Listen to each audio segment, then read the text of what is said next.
Big man. No.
good evening, everybody. Welcome back for some Civ6 action. Tonight, we're gonna have Freritos de la Vega going the second time against Arcanes. We do have them going through, I should say, the Civ drafter. They're still logging in, and we're gonna need to see when they're gonna start. I'm just gonna leave it here on the screen. I did wanna also take a look really quickly over here so we can see the changes from BBG, because I didn't do that. So while I'm actually scrolling down and clicking on a button over here to put this up on the screen, I do want to say hello to everybody, and just give me a second so I can actually get the chats in order so I can click on stuff. So there we go. Rafael Omanicardi, hello there, sir, on YouTube, and good evening. I did see Ensasu, bonsoir monsieur, bienvenue. Pelikanav, hello there, sir, and welcome. It's doable on Highland. Well, let's actually see. Hemelik Brukanavan, also hello there, sir, and good evening, willkommen. Pelikanav was also mentioning that I like Maya, but its abilities really only play well on maps that allow for tight settles. Indeed. The Beasley, good afternoon, sir. And yeah, definitely we need the positive vibes, don't we? Belisario, sponsor monsieur, bienvenue. Also, good luck on the stream. Have a good one. I did also notice we do have. Wait a second. Did I say hello to Ensasu? I think I said hello to Ensasu. Bonsoir, monsieur, bienvenue. Nemesis, hello there, sir, and welcome. I did also notice. Give me a second. It's still throwing up. Oh my god, we actually had quite a bit of text over here. Heinik Dave, good morning, sir, and welcome. Rafifi, bonsoir, monsieur, bienvenue. Hello, sir. Also, good evening, sir. Thank you so much, Mustra, for picking up that first promotion. Let me come back down and see what's up with the text. Oh, some news. I did a game with Coupe. My districts were everywhere. But I didn't have the words game. Well, good thing it was good. Oh, let's actually take a quick pick. Did they start? No. So let's see what the changes are for 6.10. Yeah, BBG patch notes. That's better balance game patch notes 6.10. It looks like in the game mechanics and general changes, we're gonna have in the city states Lahore for the Niangs, or I should say the Nihangs of Lahore, will be changed to plus 12 combat strength per building tier. In encampments, that's from plus 15. We do have also in the Congress the border control treaty. Vote A can purchase tiles at a 50% gold discount from Culture Bomb when completing the districts. Has joined the round table. Barik JV, thank you so much for the follow, sir. Welcome. I do see also the trade policy. It's a bug fix basically. Vote A now should correctly give +4 to players sending trade routes to the target, and the target gets +1 trade route capacity. Previously this was the text, but FireXis had it coded that the target got the +4 as well as the trade route, and other players received nothing. Culture victory. Seaside resorts changed the tourism equal to 1.5% of the appeal from 2x from double basically. Cristo Redentor back to 100% tourism for seaside resorts from 75%. Environmentalism plus 25% global tourism from 50%, and cultural hegemony another plus 25% global tourism from 0. You do have to actually get this one also for the culture victory. Disasters, forest fire, +1 food for woods or fires, also +1 production for rainforest fires from +1 food, and +1 production for all forest fires. A bit of a balancing over here. Let's actually see if the forest fires are actually gonna be better balanced. We do have eras, drums of war, golden. Let's see, for the drums of war, it now gives +2 for every discovered strategic from horse and iron, for horse and iron only. Okay, so it doesn't give you niter, and it doesn't give you coal and so on. Great people, Ethelfled, the trebuchet now spawns in the capital from where the general is. That will probably just mean immediately when Ethelfled is recruited, it's just going to be popped, and it is what it is, right? You're just going to need to move it to the front line slowly, on its own speed, on its own wheels, as they say. Civilization leader changes. We do have Australia patches give +1 production after political philosophy, partially revert. That's good. Actually, Australia might actually make sense in this upcoming period. We do have Egypt. Also, Marianos now cost 5 horses from no strategics. This is actually big. This is very big. Marianos now cost 5 horses. That's insane. That's a lot. Maori also amenity bonus on palace removed from palace gains +1 on amenity. Whoa, they actually nerfed Maori. No. Also Maya plantations adjacent to observatories gain +1 science, increasing to +2 science at education from +0 start and to +2 at education. Very nice. A little bit of scalability here. Mongolia also, its orders cost increase to 45% on online 45 on online speed, same as barracks from 30. That's actually quite expensive. Yeah, that's 50. Oh man, 50% more. Brrr. Mali Sundiata, faithful owned desert tiles, removed from being a Mali civilization ability and is now a Mansa Musa leader ability only. And there was also a bug fix that we talked about earlier, the trade policy, which was basically written over here. And I guess we're not gonna read it because we don't need to. And we ended up right at time. Let's actually take a look what the FDLV and the Arcane are gonna do. What are they in the map choice? What will be the map choice? Let me actually put it up on the screen here on the left side, so we do have it revealed. First of all, it's right now TBD. We don't know, it's to be decided, right? We don't know yet what map they're gonna play on. They have the choice between Rich Highlands, Lakes, Pangea Classic, Pangea Standard, Primordial, 7 Seas, and Tilted Axis. Nerf Coupe, exactly. How dare they nerf Coupe? Momulax also, bonsoir monsieur, bienvenue. If both the city center and the encampment from capital is filled, it still spawns the trebuchet on spot. Oh, Momulax, I see. Oh, I mean, I think that's how it will be. So basically, Momulax, you're saying it's like the boat, right? Like the caravel that spawns from the admiral. Also, buff coupe, and Sus over here starts. Let's go, and Sasu. When coupe. The game won't have those changes, will it? This game does have the changes. Yes, this game does have the changes. Return of Australia, excellent. Mosrat, yep. Oh, Nemesis, hello, sir. Seriously, seaside resorts are already hard to place. This nerf has no reason to exist. To be honest, they are hard to place, yes. But anyway, let's actually see how the players are still gonna get their culture victories. I'm pretty sure they're gonna find a way. We do have Rich Highlands being taken out. No, the Rich Highlands today, sirs. I'm sorry. We talked a little bit about it. We said that especially for the Beasley, we would need to get some big positive vibes over here on the stream. And we were thinking, you know, one of those long games with a lot of simming capabilities over there. Maybe Coupe walking in as the main dish. And then we do have Maya as the second dish over there with a little bit of Catherine Medici, and actually Catherine Magnificence, you know, sprinkled on top over there. But no, they said no to Rich Highlands. They want another dish. We're going to need to see if it's going to be one of those French specialties over here. Maybe, you know, baguette, croissant, you never know. Definitely we need to get this. Martinus, hello there, sir, and welcome. What is the difference between the two Pangeas? Temudici, hello there, sir, and thank you for the question. The difference between the two Pangeas is basically how the mountains spawn across the map. On Pangea Standard, they spawn across the continent ridges, or I should say the continent splits, while on Classic Ridges Pangea, they spawn wherever they want to, basically. Eclidian, hello there, sir. Also, Bordanian, hello there, sir, and welcome. It's gonna come down to Pond versus Big Pond. Ooh, I see. So basically, Bordanian, you're saying who has the most fish wins? That's what you're saying? Who has the most fish wins? I don't know.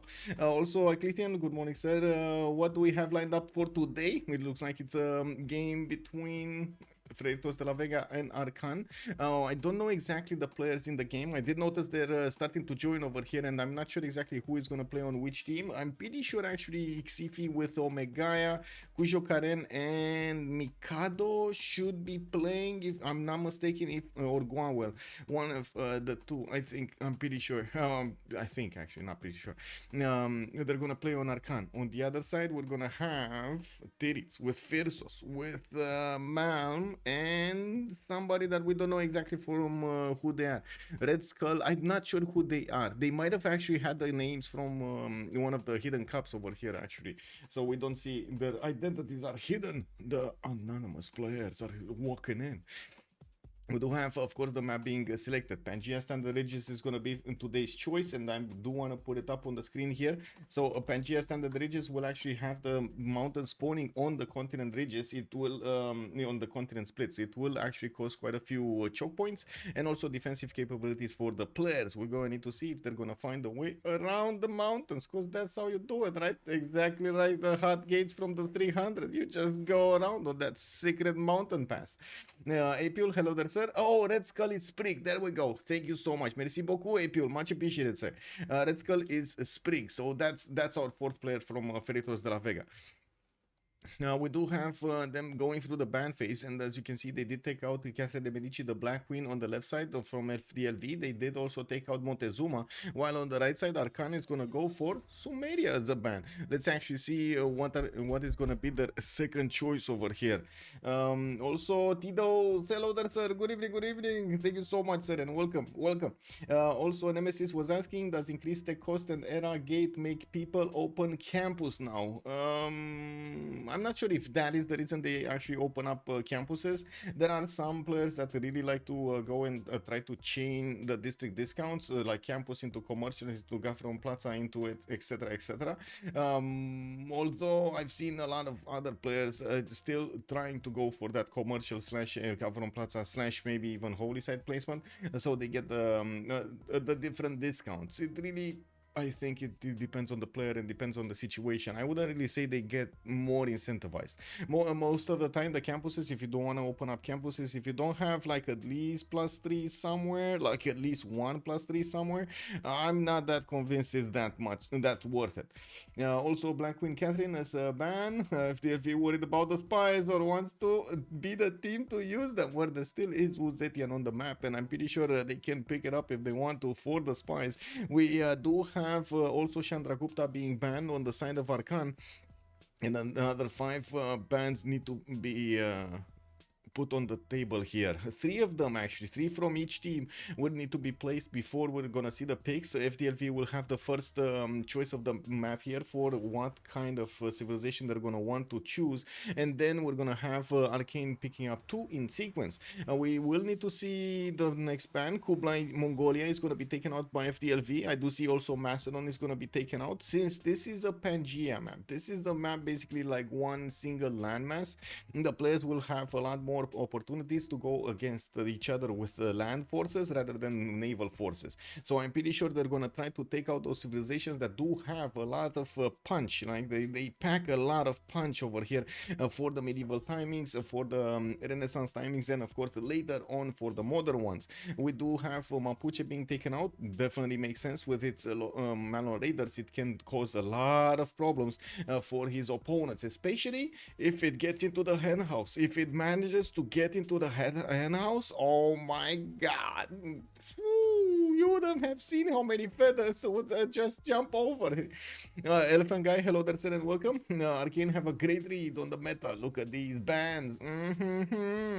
Also, Pelikanav, I did see that. Maybe double India ban for Arcane. You think they're gonna go for Gandhi also? I'm actually curious, because Gandhi didn't show up that much in the ban phase, but it didn't show up that much in the peak phase either. So I'm still on the fence if Gandhi's actually preferred choice. I still think it's a pretty good Civ. Not as notorious as Chandragupta though, or at least not anymore. Now we do have Theodora being banned by Arcan, and it does seem like we're gonna need to see another 2 more bans before we're gonna see that pick from FDLV. I just realized I did click on buttons, but I totally forgot to open up YouTube chat. YouTube, hello, sir. Good evening, good evening. Okay, come on with the last ban. FDLV will need to pick up their 5th ban over here, and still waiting to see what's gonna be their choice. Belated happy. Thank you so much, Nemesis. Much appreciated, sir. Thank you. Banning an S tier Civ definitely makes sense. Yeah, that's why they're there. Thank you, Beasley. Much appreciated, sir. Thank you, sir.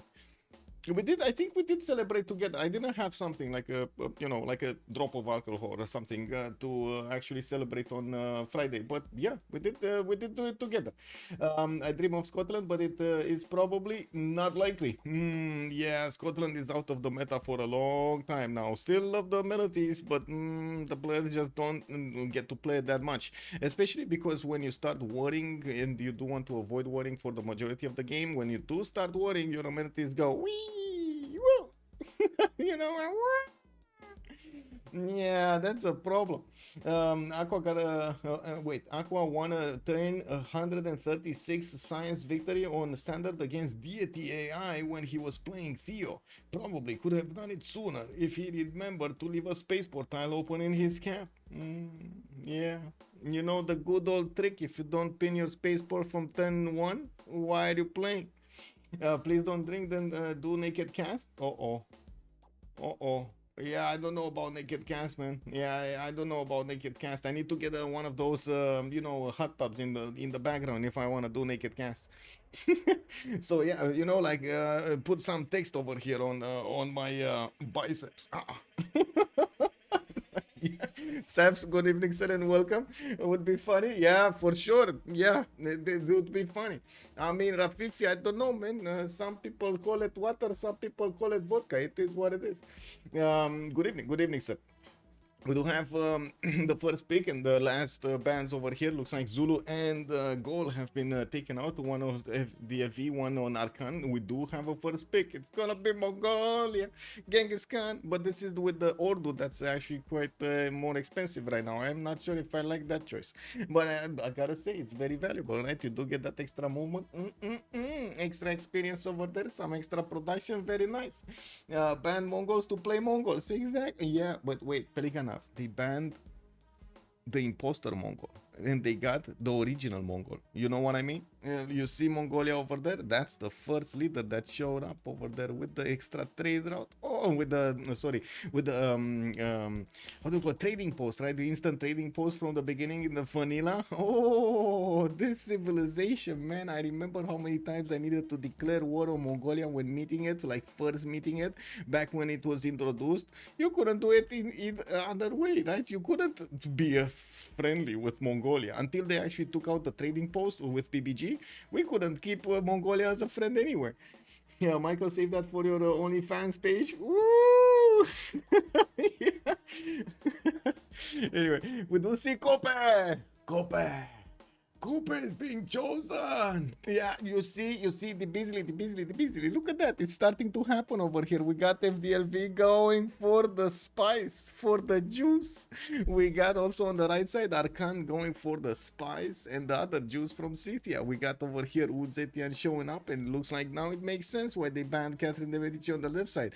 FDLV knew they will end up fighting the spies of their opponents. We do have the last 4 bands that need to be chosen here, and Arcanes on the right side, FDLV on the left side. They're still thinking what to do, who to ban. We still have quite a few very good civilizations that do also war in the game. We're gonna need to see which ones are gonna be the preferred from these players, because the players have actually so much influence, and their choices, their biases actually have so much influence on what is going to be picked and what is going to be played here. Even though they do know how to play the majority of the civs, and like I would say 95% of the civs, they definitely know how to play, if not 100%. But let's not go to 100%, right? You know, it's not a certainty. I'm pretty sure they still prefer some over the others, even if the mix of civilizations is gonna be perfect with a certain synergy.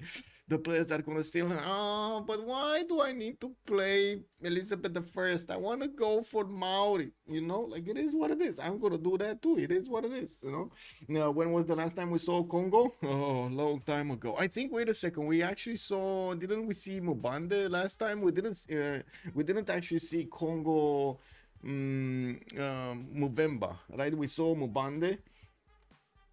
So basically the female Congo, not the male Congo. Show some nerve, French players, pick an African civ. Wait a second, which one? They banned Zulu.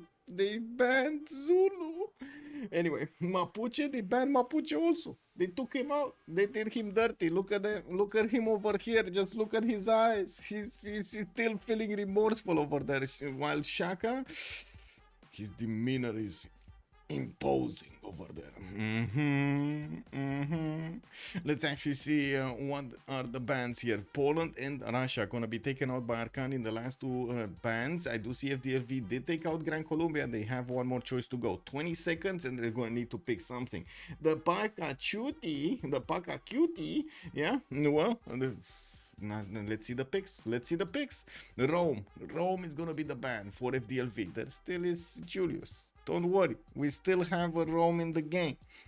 Not as good as Rome Trajan, but still quite good anyway. Let's actually see if they're gonna pick something like a Hammurabi, Brazil, if they're gonna wanna go for some of the coastal nations, even though they already have Coupe. Why would you go coastal?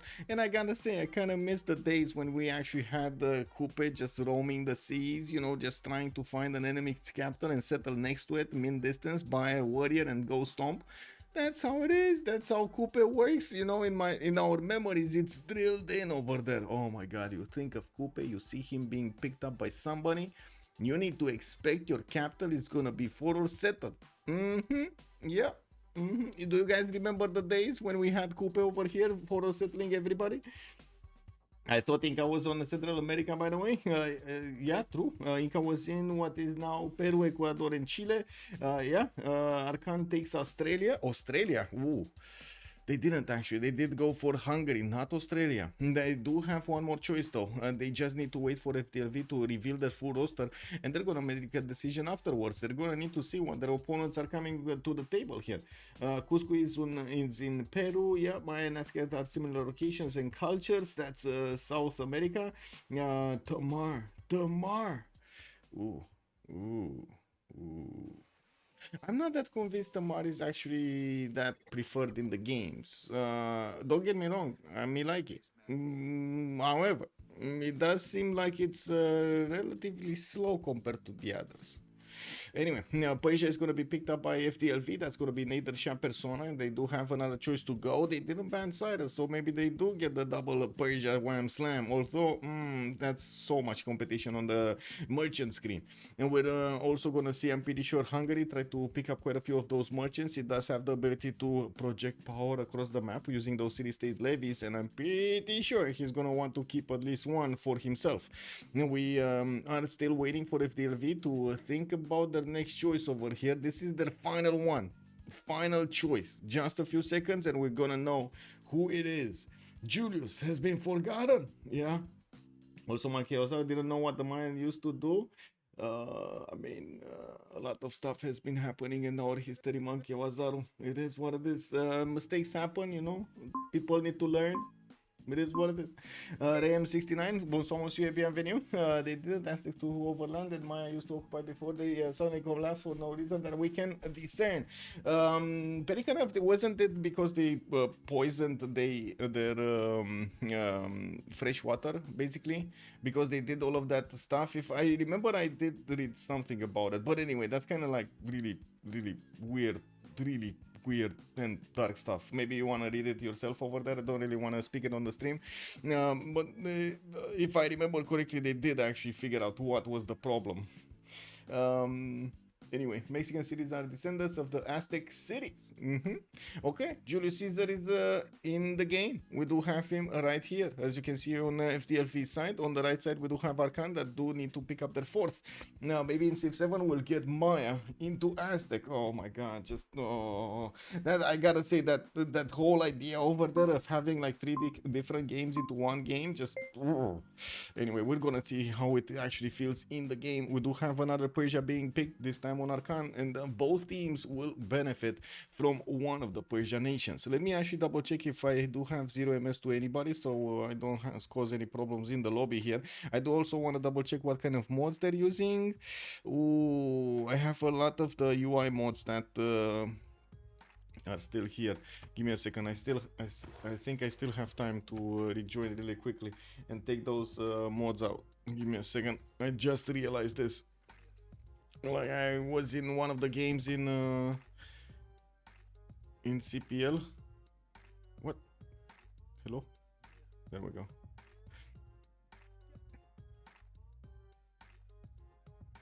This. There we go. And I need to actually resub to this.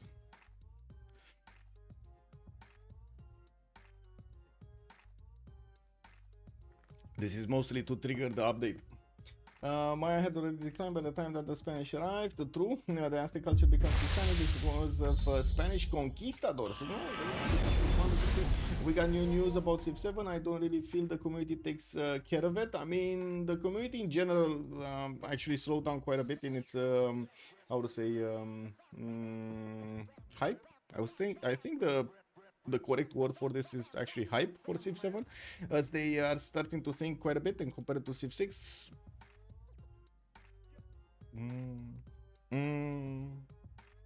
Yeah, big question marks. We're gonna need to see. Also, I'm pretty sure it didn't help that Ara History Untold actually was kinda what Civ7 was presented to be, and it didn't work out. My camera isn't centered. Oh, okay. I don't really want it centered. I want it a little bit, just a little bit to the right. Because I'm sitting like this, and sometimes, yeah, it should be fine now. It should be fine now. It should be fine now. Let me double check the 0ms again. There we go, because I did restart the game. There we go. Aztecs were long-lasting culture, but it got destroyed due to the medieval Spanish invasion, and that gave birth to modern era Mexico.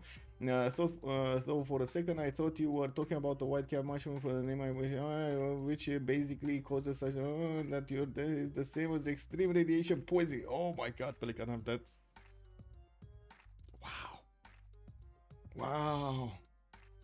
Yeah, it is what it is, sir. It is what it is.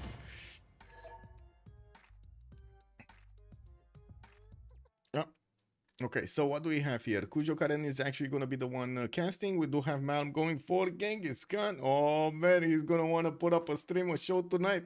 We got Guawel still needing to pick up a civilization. Omega is going to go for Cyrus. Sprigus Romulus is going to go for Julius Caesar. We got Xifion Uzetian. Firsos is going to go for Nader Shah. Tiritz is going to be the one with Coupe, and he did play it before. We did, wow, marvel of what he did over there in a 2 versus 2. And Mikado is going to go for Matthias Corvinus. Now let's see what Guawel is going to need to pick here. Wait a second. I think we can actually deduce what's going to be picked here, right? No. Julius is Julius. No, Julius is still there. It's from here. Hungary. No, Hungary is here. Scythia.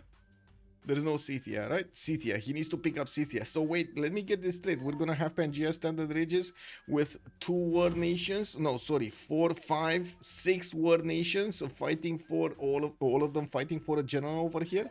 This is gonna be insane. There are only so many generals, right? You don't have that many at the beginning of the game. I'm pretty sure they're gonna need to chop a few of them if they want them. It looks like, oh, I see a bit of a change up here. Mikado is going to come up on the second slot with Matthias Corvinus. That will put him to have the priority for the merchants, and I'm pretty sure he's going to be very, very, very happy about this because it's useful. At the same time, we're going to need to see if we're going to have the generals with priority. Tomedis is going to go last slot here with Guawel. Okay, so let's load in and see how this goes. I'm almost tempted to switch to Malm stream. Kicked up. I can imagine, Pelikana. I mean, it is what it is. I don't trust much of the reservations in the United States, especially Texas, no offense, but because of the political situation. I have no idea about the details of the political situation over there, so I'm not going to comment on that. To be honest, there's a lot of, how to say, a lot of pieces of information that lack other pieces for you to actually make an informed opinion, which is very annoying looking at the TV news stations. Like, I'm not gonna lie, this is how it is, right? That everybody's cherry picking what kind of information they want to give to us that we're standing over there. Hello, please inform us. And it's a fool's errand to actually try to find out the truth, you know what I mean? Okay, let's actually see how this goes. We do have how to say, close the screen over here. I do want to ask if we're gonna start from the left side. That means we're gonna start with Guawel, we're gonna Scythia, or we're gonna start from the right side with Malm on Genghis Khan. Oh my God, man, 2 amazing civilizations over here. Seriously, I need to get up to Babylon. There are many reasons why I want to learn French. Oh yes, Bordanian also prediction time. Thank you so much, sir, for reminding me. There we go. You see what happens when I don't stream a few days? I totally forget. I need to do the remap. And we did actually have the Rooster Cups, which didn't have a remap. We do have Tomedis, because the choice was actually to go for the left one. Let me put my chats in order over here again. Prince Hanoi, good evening, sir, and welcome. Also, which player Civ partnerships do you want to focus tonight? It's on Coupe. I think I'm gonna, I don't know if I'm gonna focus on somebody. We're just gonna go with the flow. We're gonna need to see where the action is. We're gonna need to see who are the ones impacting the game, and of course, try to figure out exactly which are the moments that the players feel like there's no more end in sight. We do have a pause here, I'm not sure for what. It looks like we're gonna get to talk about Scythia anyway. J'ai un bug, va falloir relobby.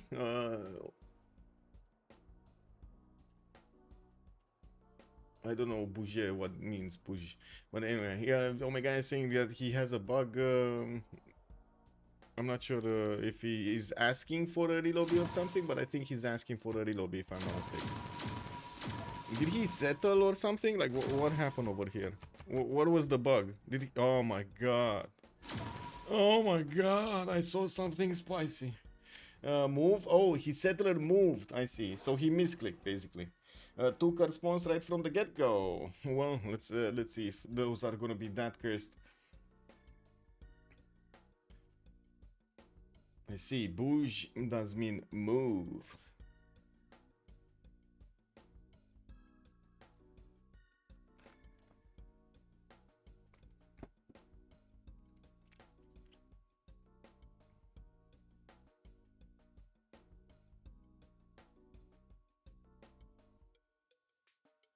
Orpheus, bonsoir monsieur, bienvenue. Also, bouger to be exact for to move. I see. He settler moved when he pinned the map. Belisarius, thank you. Thank you. Viget, what is that?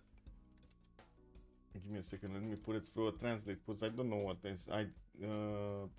Detect. How's it going? Oh, fine. Very fine, sir. How's it going to you? Como ça va?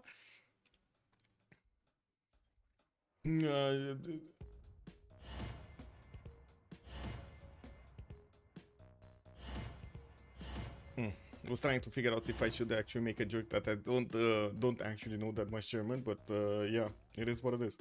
I think I'm gonna stop short of that joke. Excited for the game. Same here, sir. Same here. He said remove from the French cast. Oh, I see. Thank you so much, Belisarius. Much appreciated, sir. That's important info. Don't think I've seen that much before, to be honest. I've seen, yes, definitely units moving, and yes, I did it quite a few times myself to actually move a unit without meaning to click on where it is. Well, it is what it is. Let's actually see if we do get in, and no problem. And hopefully, I'm not gonna touch any buttons, and we're not gonna have you know, one of those issues with double loading.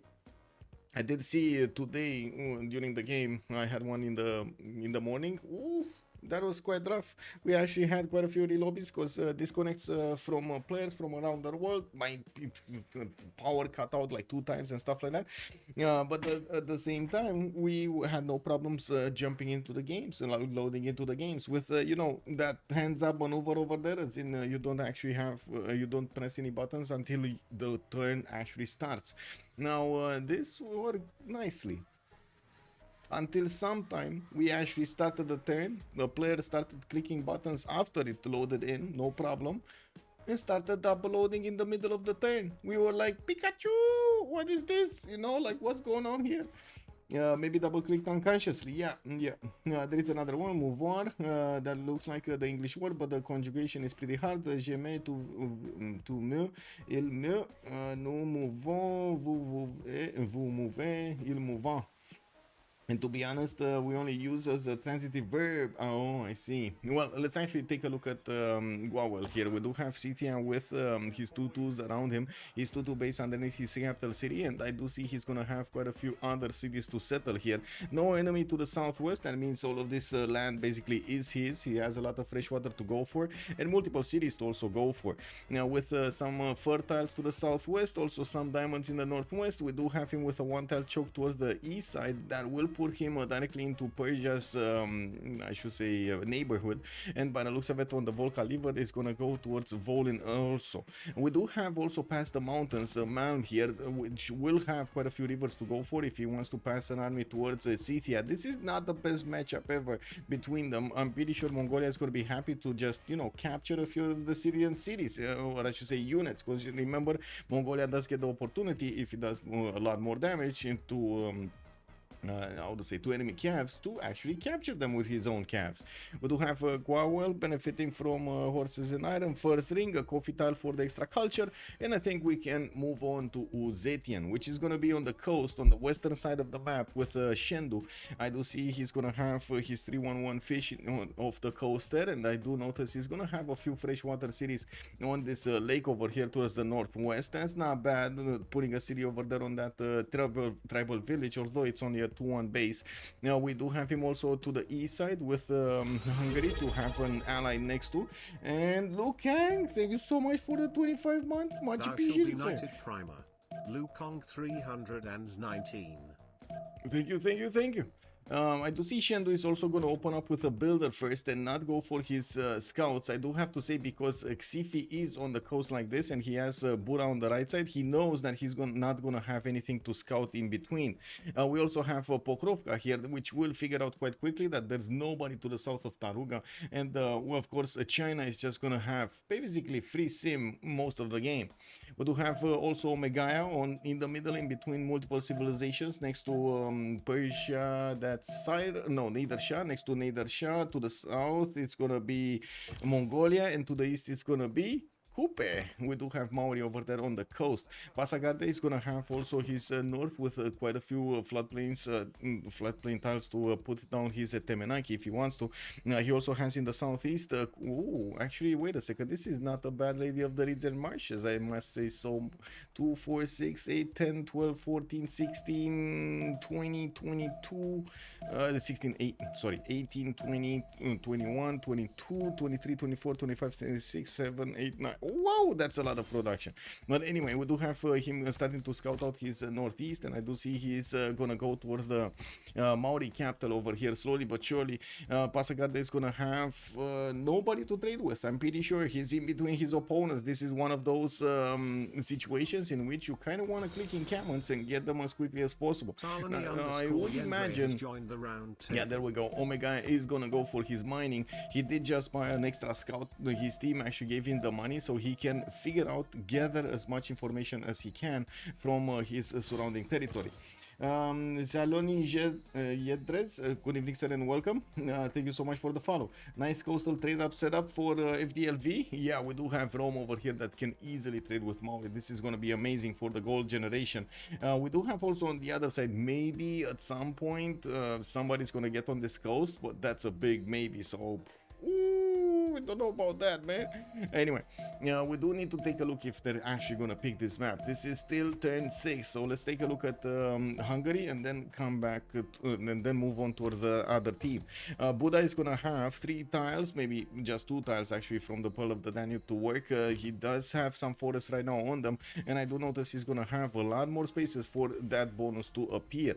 Now we do have him to the west side here to can settle that horse tile, get 2 more slots. I do see the stone tile to the southwest. That's also going to be something like this. Southeast, he can go on the wheat, but at the same time, the 1-1 is going to be just better. The biggest issue there is the food generation. He just doesn't have that much food around. Now, we do have him getting his settler out, and of course started expanding his vision towards the east to see exactly where his opponents are.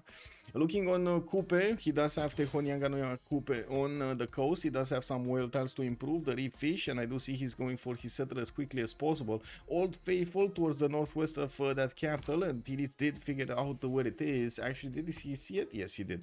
Now, we do have him also with a lot of coastal cities that he can place to the south and to the north, and I'm pretty sure Sprig over here is going to want to stay away from taking cities from Kupe. We also have a lot of forest and rainforest, which are going to benefit from its mares, not to mention also its extra production point that he's going to get later on from the Civ6. This is going to be beautiful land for him to upgrade here. We do have Nader Shah also. No, this is Nader Shah, right? In between Hungary and Scythia. Although I do notice he's not gonna have that much, that many problems with Persia on the right side. We're going to need to see if he's gonna get triple teamed. I kind of doubt it. Seriously, I kind of doubt it. Although, let's see it. I would love to actually see it and see the result for myself here. You know, we do have a settler in one. I do see he does have multiple 2-2s to keep on working. No problem to keep on growing his population there. While I do see he's gonna have also a decent amount of fresh water from these rivers spamming to the left, to the right, also to the north there. Now we do have him with a city state. Again, Volin might be a choice, and Scythia is about to actually figure out where he lives. We do have also Julius Caesar on the map, which is gonna be over here. It's actually already, he already benefits from Matterhorn bonuses for the extra culture, and I do see Rome is gonna get a third settler soon. We're gonna need to see if he actually gets one of those there, because I do notice Mauri is coming in as quickly as possible with one of his settlers to grab some tiles over there. So I wouldn't be surprised if you're gonna see a settler over there on the Maze tile. We do have Ravenna getting a builder out, also Capital City working those settlers, about to see also the pause started up for the vote. Pamukkale also next to Karakorum. We do have a settler in one, and I do notice he did not see his opponent. I don't think they actually saw anybody. I don't think they saw anybody. No, this warrior is actually still in the fog of war, so they don't see each other. Okay, is there anybody seeing anything here? No, they did not get to meet. Actually, Persia again in the fog of war. Scythia did not get to meet him. So they don't know. They actually don't know. They don't know where their opponents are. They can figure it out. Yes, sure. As in, you look at the map and you can see that it should be somebody in between Persia, Scythia, and Hungary, right? There should be somebody if you look at the map. There should be somebody also to the east of Scythia, because that's also more open space. If there's nobody here to the southwest, there also needs to be somebody on the other coast. That's just Sudoku right here. Does anybody play Sudoku here? I gotta say, I've been wondering this for quite some time now. Hey, we got a remap. It looks like Arcanes is not gonna like this map. Omega, Mikado, Guawel, and Xifi are gonna say no, we want a new one. Persia and Maori met with scouts. Persia and Maori did meet with scouts. Okay, where? Oh, I see. They did meet. Indeed, they did meet. Why did they declare war? Oh my god. Anyway, let me put up a poll over here. Do you Sudoku? Yeah. I noticed that it's much more interesting over here to actually put these questions that are extremely subjective. You see how it is, right? These subjective questions over here. Or information. Have you seen how? Oh my god, man, it's going around everywhere. Who cares about facts anymore? And what other wonders are on the map? I didn't see. We're on the new map right now. Your mother loves Sudoku? I can imagine. Yeah, I can imagine. It's a good game. Extremely good game. Best game I can play on the toilet. I gotta say, yes, it's painting a very funny picture over there, but it is what it is. Best game. It's funny seeing Sprig on Caesar. I literally play in a game. Wait a second. Helicopter kicker. Good evening, sir. But Sprig is... Oh, wait a second. He did actually switch to Julius. I honestly thought he's gonna play Coupe. Never mind. I mistaken. My mind was mixed up over there. It was a me problem, not a you problem. Just really played Sudoku anymore. Wait, what do you say? FDL with Costa Matterhorn, crazy good. Yes, just really played oh, you're really playing Sudoku anymore. Yeah. Okay, so chat, you need to direct me. Left or right? Where are we going, chat? Are we going left or are we going right? Yeah, relobby again because they declared war. I don't know why they declared war, but they did. We're going... Oh my god. We're going left again. We're going left again.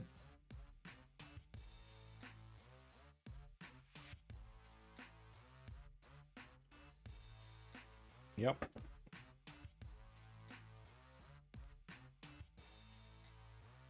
Wait, mods missing. What mods are missing?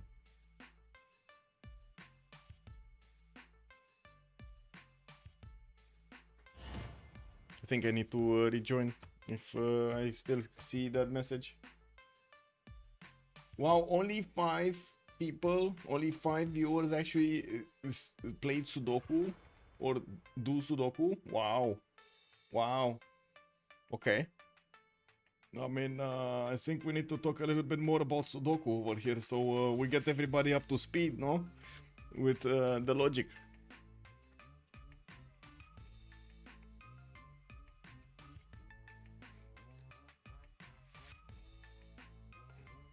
Okay, everybody's tuning in, and hopefully we're gonna get this relobby without any issues over here.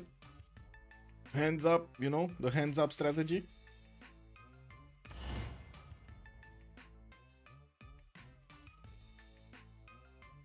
Flame, hello there, sir, and good evening.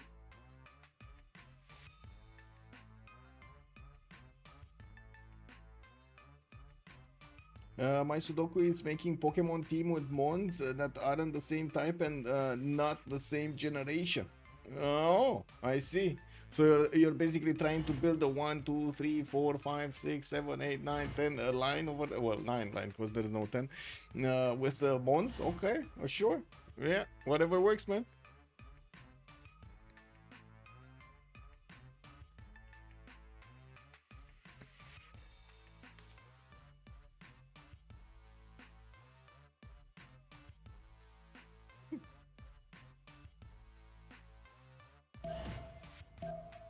Oh, now I wanna see what Rafif was asking over there. What is this weird peninsula on the west? I didn't get to see the weird peninsula on the west.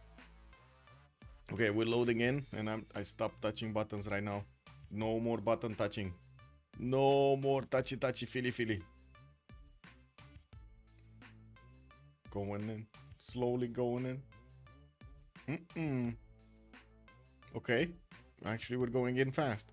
There's still a war declaration here. Why is there still a war declaration? Or maybe it's just a notification from the last map, because I don't know if they're at war or not. But anyway. The weird peninsula to the west, that's where Persia is, right? Yeah. Cyrus. Okay. I don't want to touch buttons.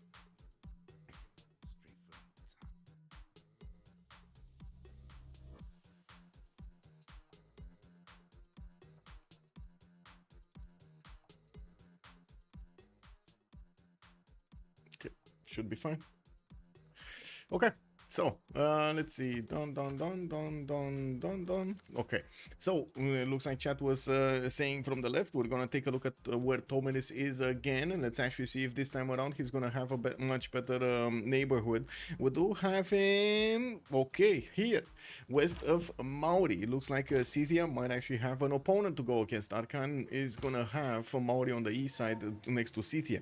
We do have Scythia also with a lot of these patches around his cities. Not to mention some camps that he can improve. The Ivories over here, and of course you do see some Ember Times towards the northeast. This is a beautiful open sky, by the way. 1, 2, 3, 4, 5, 6, 7, 8, 9. Can go for 10 over here with the sheep tile. Can go for that north and western cities to benefit from the ivory and the wine tile from it. And I don't know what's going on. Oui, bébé, qui s'est passé? Un problème? What's going on? What's going on? Xifi declared war while he was waiting for the remap. I have no idea why, but it kind of bugged the game. It is what it is. Ria, you seen nothing. You haven't seen anything. Oh, yeah, I remember that line. MapGen is making lines again. It is. We got a fish map over here by the looks of it. Okay, so we do have Scythia also benefiting from a decent amount of fresh water. A big mountain range on the west side that will protect him from Mongolia for some time. We're going to need to see if Malm over here is going to choose to go. Oh, we got some matchups. Oh my god, that's beautiful. I don't want to get ahead of myself here. Let's actually move forward towards Uzetian and then see what's going on there. Prenda Sidri lobby. Oh my god. Wait, they declared war and they're still at war? That's what they want to say? They actually are still at war? Yeah, they are at war. Oh my god. This is gonna be a new map, new lobby because he clicked wrongly. Why did he click war? I have no idea why he actually declared war. No idea. But looks like they are discussing to make a new lobby with a new map or same map with same civs with same seed and so on. So they try to get it the same, exactly the same. Is it gonna spawn the same? I don't know about that. I don't know about that.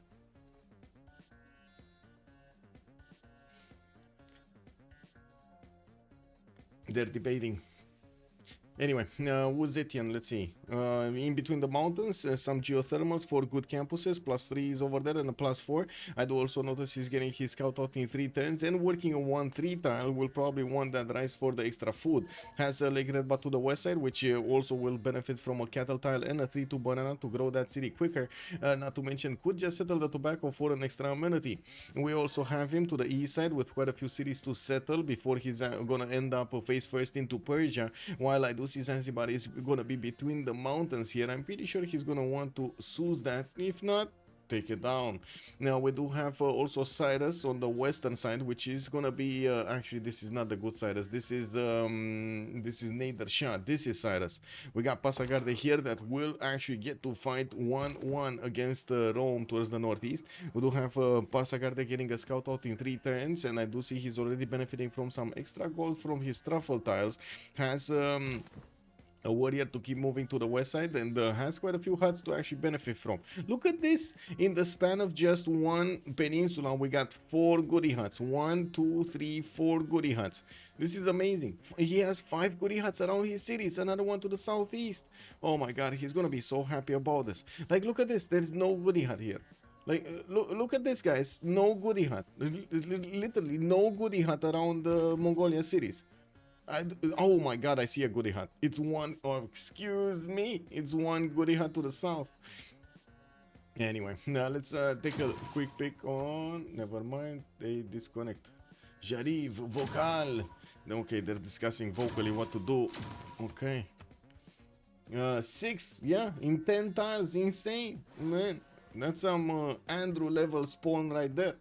I don't know what to enter here. Bonjour, monsieur, et bienvenue.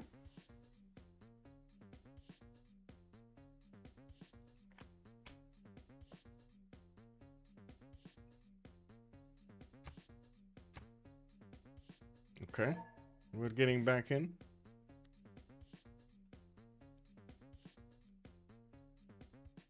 I think it was first slot. Does it matter? As it doesn't matter for the map to generate exactly the same, to have the players in the exact slot with the exact civilizations, right? If I remember correctly, that's the way to do it, right?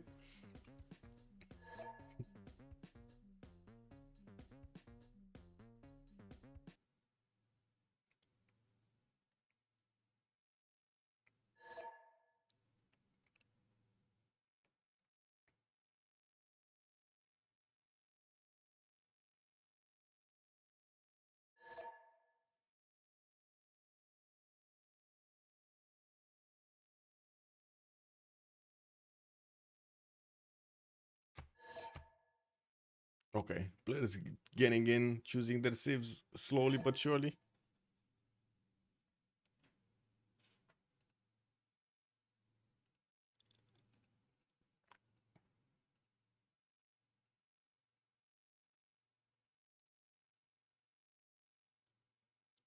What is wrong with declaring war before the remap?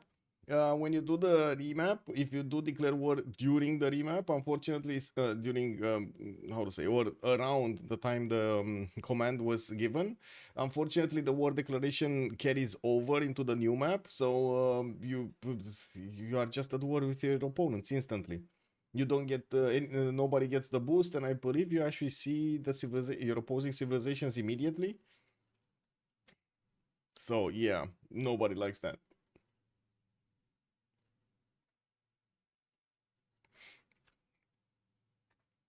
I still think I was first there. So Kujo Karen does need to swap, and I need to swap with him.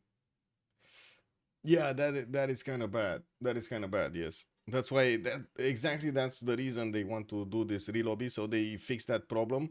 The question is it gonna be the same map? I think they're actually taking the risk that it's gonna be a new map anyway.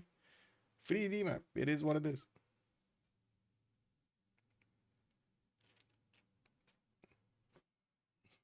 Je m'appelle Spaghetti Code. Oh, bonjour, monsieur. Bienvenue. Le spaghetti code requires some sauce. Yes, very beautiful sauce. Is it like maybe cheese sauce, or we're talking over here some tomato sauce, or we're talking something special? Maybe. Let's see what we can find out for the juice. Sauce de la bougue. Yes. Le sauce de la bougue. Magnificent. Extraordinaire. Whoa, thank you so much, Marikelo. Much appreciated, sir, for the tier 1. Thank you, sir. One Kello retained his knighthood for 6 months. I prefer my code with aglio olio. Just get it in there. Yeah. Or a good bolognese. Yeah, yeah.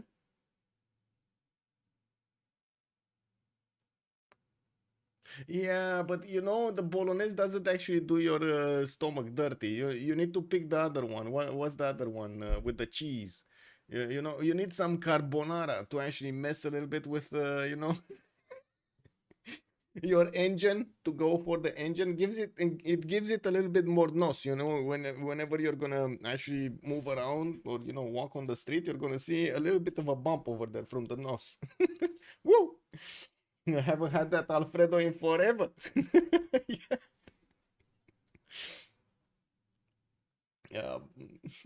Alfredo with mushrooms.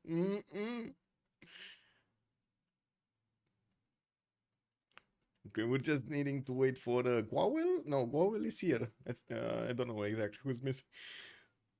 Oh, I can switch. I can switch with Cujo, Karen. Does it matter? Let me actually ask him. Does it... Whoa. Does it matter that...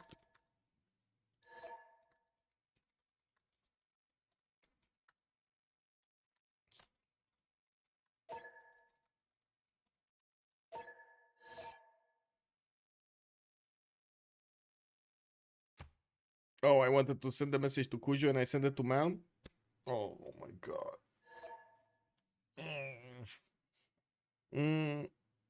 Oh, it's a new map. Okay. I don't know why I wrote that in private. Okay, let's see. There we go. Man, I need to go and, how to say, shave off this hair again. Spaghetti alla Gerson Fedra. Oh, man. That's some chulama right there. I don't know about spaghetti. I think that's chulama right there. You know what chulama is? Do you guys have this? What is it? Chulama? I don't know how to say it in English. That's basically this. How do you say this in English? Big chulama. Chukonma? Chulama. This chulama. No? This is it. This is big chulama. Yeah. Yeah.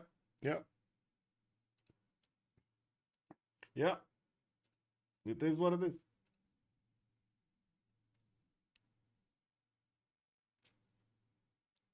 Okay. We're still missing somebody. I don't know what's going on. Oh, Freritos. So there we go. Finally, he actually got back. Not sure exactly what happened over there. Maybe he went to get a juice or something. Or make himself a tea, coffee for the game. But it's gonna be a new map, and I do have to say Arcane did use the remap token, so we only have FTLV with the remap token available. We're gonna need to see if they're gonna use it or not.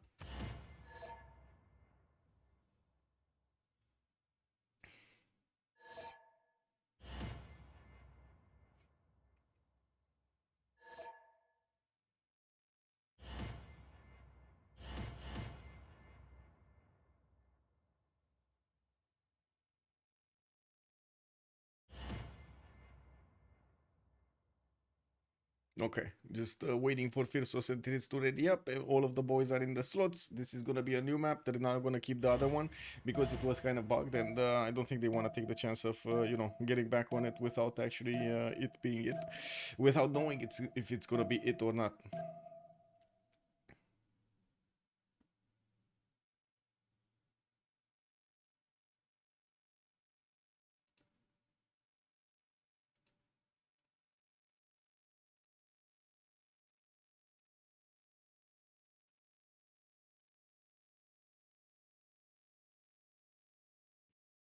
Okay. Well, this has a few more water bodies inside of it. I have no idea exactly what this map looks like, but sure, give it a try. Let's actually take. Is it a bird? Maybe? Is it? I don't know. Two birds? Maybe? I have no idea. Anyway, chat.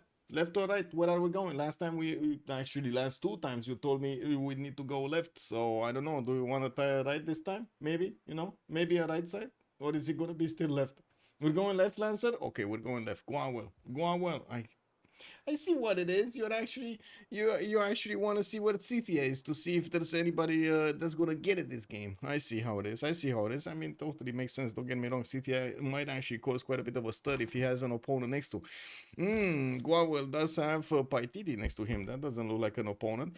He also has. Oh no, he didn't actually get out of this with Genghis Khan to the west side. He's gonna have an opponent to go against, and I'm pretty sure those Kishiks are gonna find some targets here in the Saka horse archers. City does have also rivers north and south. I do notice to the northwest he's gonna have a bit of territory to expand into. East side definitely a lot of territory to also go for, but however we do have Persia here. Masha just settled on the right side. That's gonna be Nader Shah, and it looks like Scythia is gonna be in between two very strong opponents. We do need to see if he's gonna manage to get out of this with his feathers intact. And I do notice he has no wonder here Namit Sensi to the southwest, which he's probably not gonna enjoy.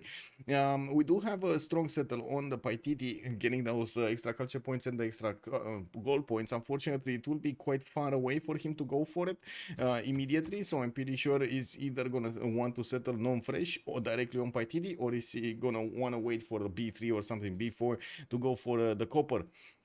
He will also need to make a defense over there to stop any kind of Persian invasion, because I'm pretty sure Persia is not going to be happy just sitting on his own peninsula here.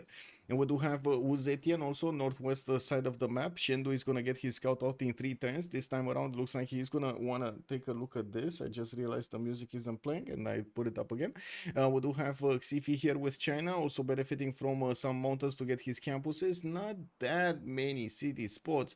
No, I do see the Gypsum in the south, which is going to be amazing. Unfortunately, on the same coast, we do have Maori for him to defend from, and I'm pretty sure settling a coastal city right on the same coast as Maori, not gonna be the most, I would say, the best choice that you would want to do.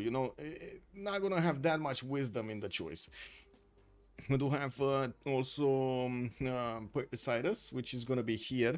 Passagarde does have Yosemite to the northwest with a beautiful truffle tile over here to benefit from. I would say go there, my friend, go there directly.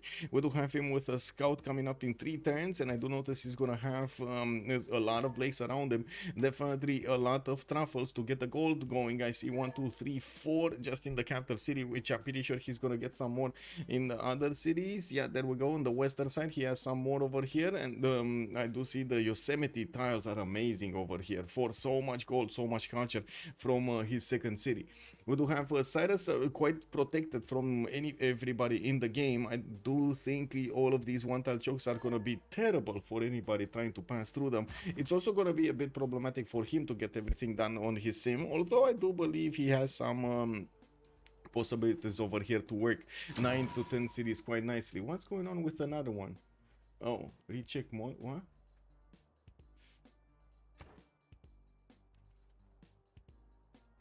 He's going to check the modes. Okay. He wasn't seeing the same spawn. Wow. Surprise, surprise. Check. 3252 tile without any effort at all. Exactly. I mean, who needs a builder charge? This is like in Civ7. You don't need, how to say, you don't need who needs big brain? You don't need builders, you don't need big brain, you just get tiles. It is what it is, no? Kepor, hello there, and welcome. He disconnects and reconnects to see if it changed something. Oh, I see.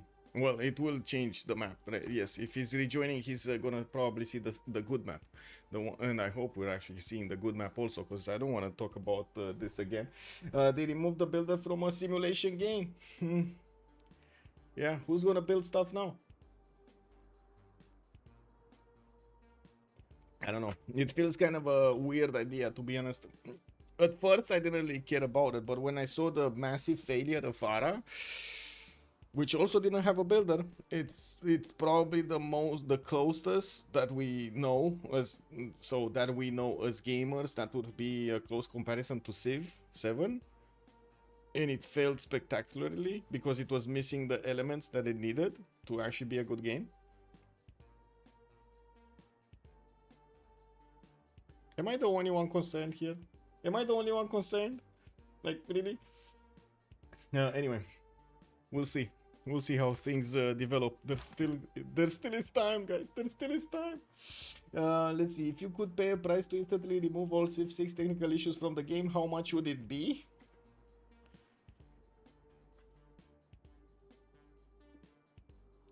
All sign. You want me to do a Marius BW kind of analysis over here? How much it costs? How much it costs everybody? The technical issues, how much they cost? We can do that. It's not hard. It will actually just take us a few minutes. Okay, let me put up ChatGPT. I'm gonna ask ChatGPT over here. Oh man.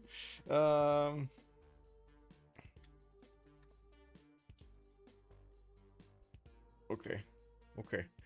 I want to go through the spawns, but I did open up ChatGPT and we're gonna take a look at that because that's funny. That is actually funny. You're gonna be extremely surprised of how much it costs, by the way.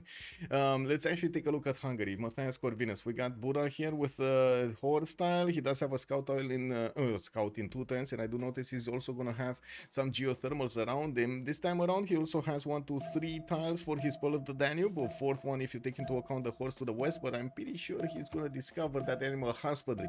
There we go. It's actually coming up in 4 turns, so the horse is going to be blocking a tile there.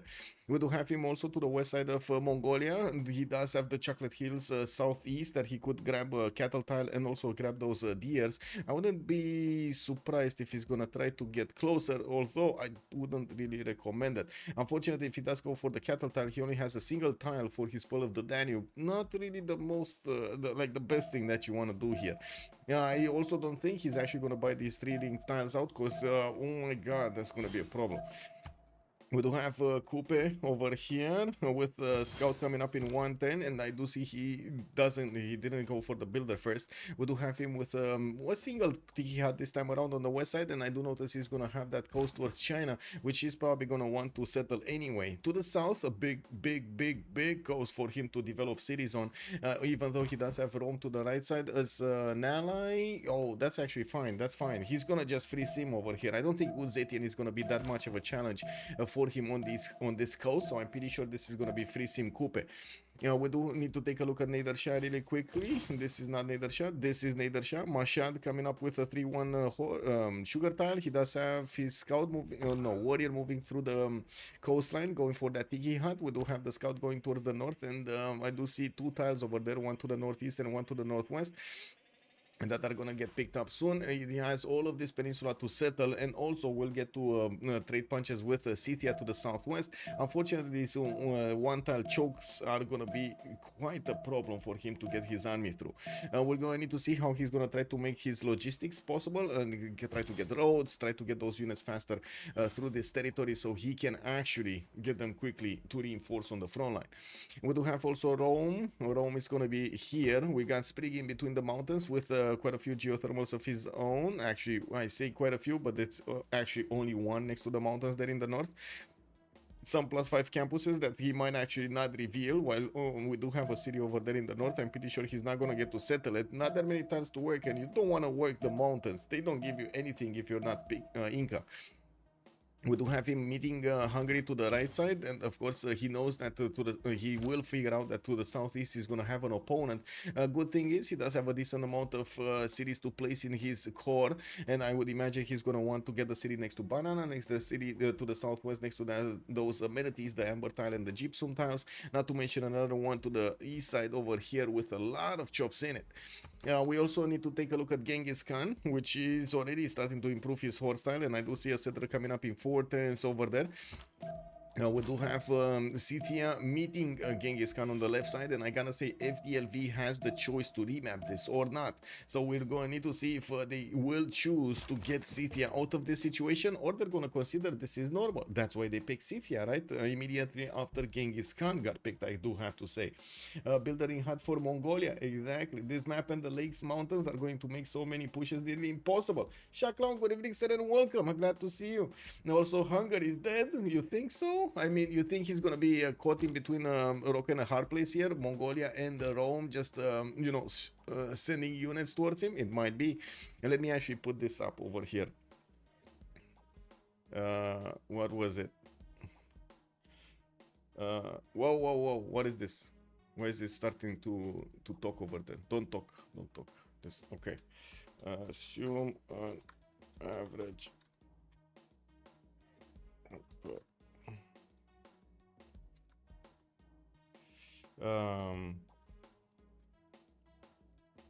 Give me a second.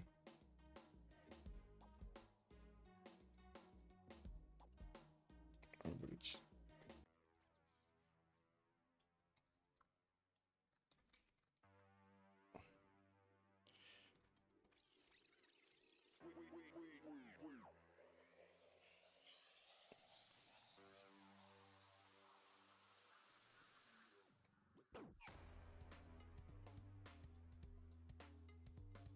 Okay.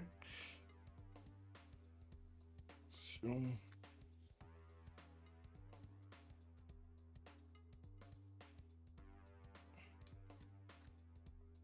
what is it? 300?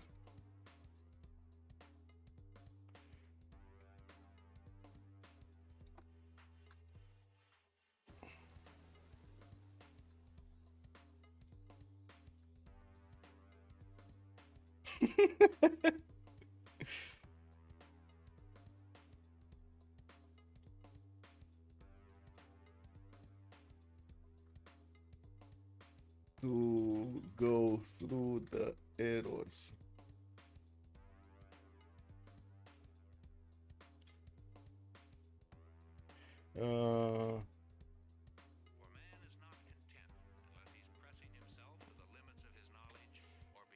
Wait, I need to add more information. Game has at least 2 error sessions. Actually, at least on average.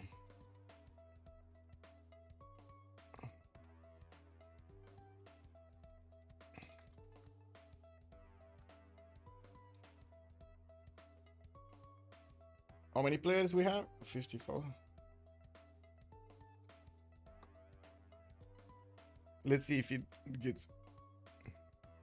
Wow.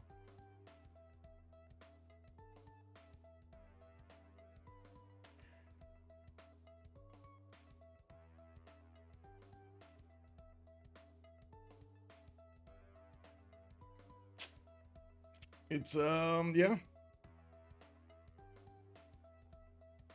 1. That's 1. By the way, that's 1.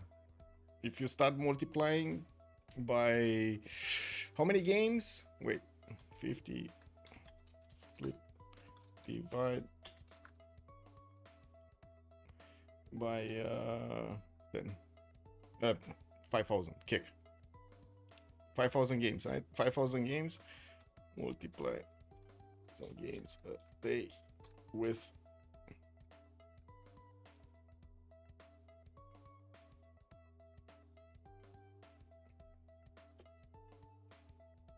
yes, and exactly.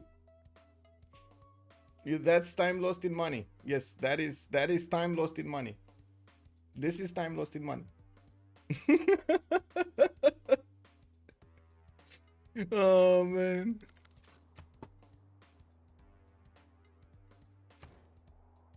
So this is the map. I'm not arguing anything. I was asked a question, and just like you know, good old ChatGPT over here, I answered the question. I don't know, but that's a lot of money.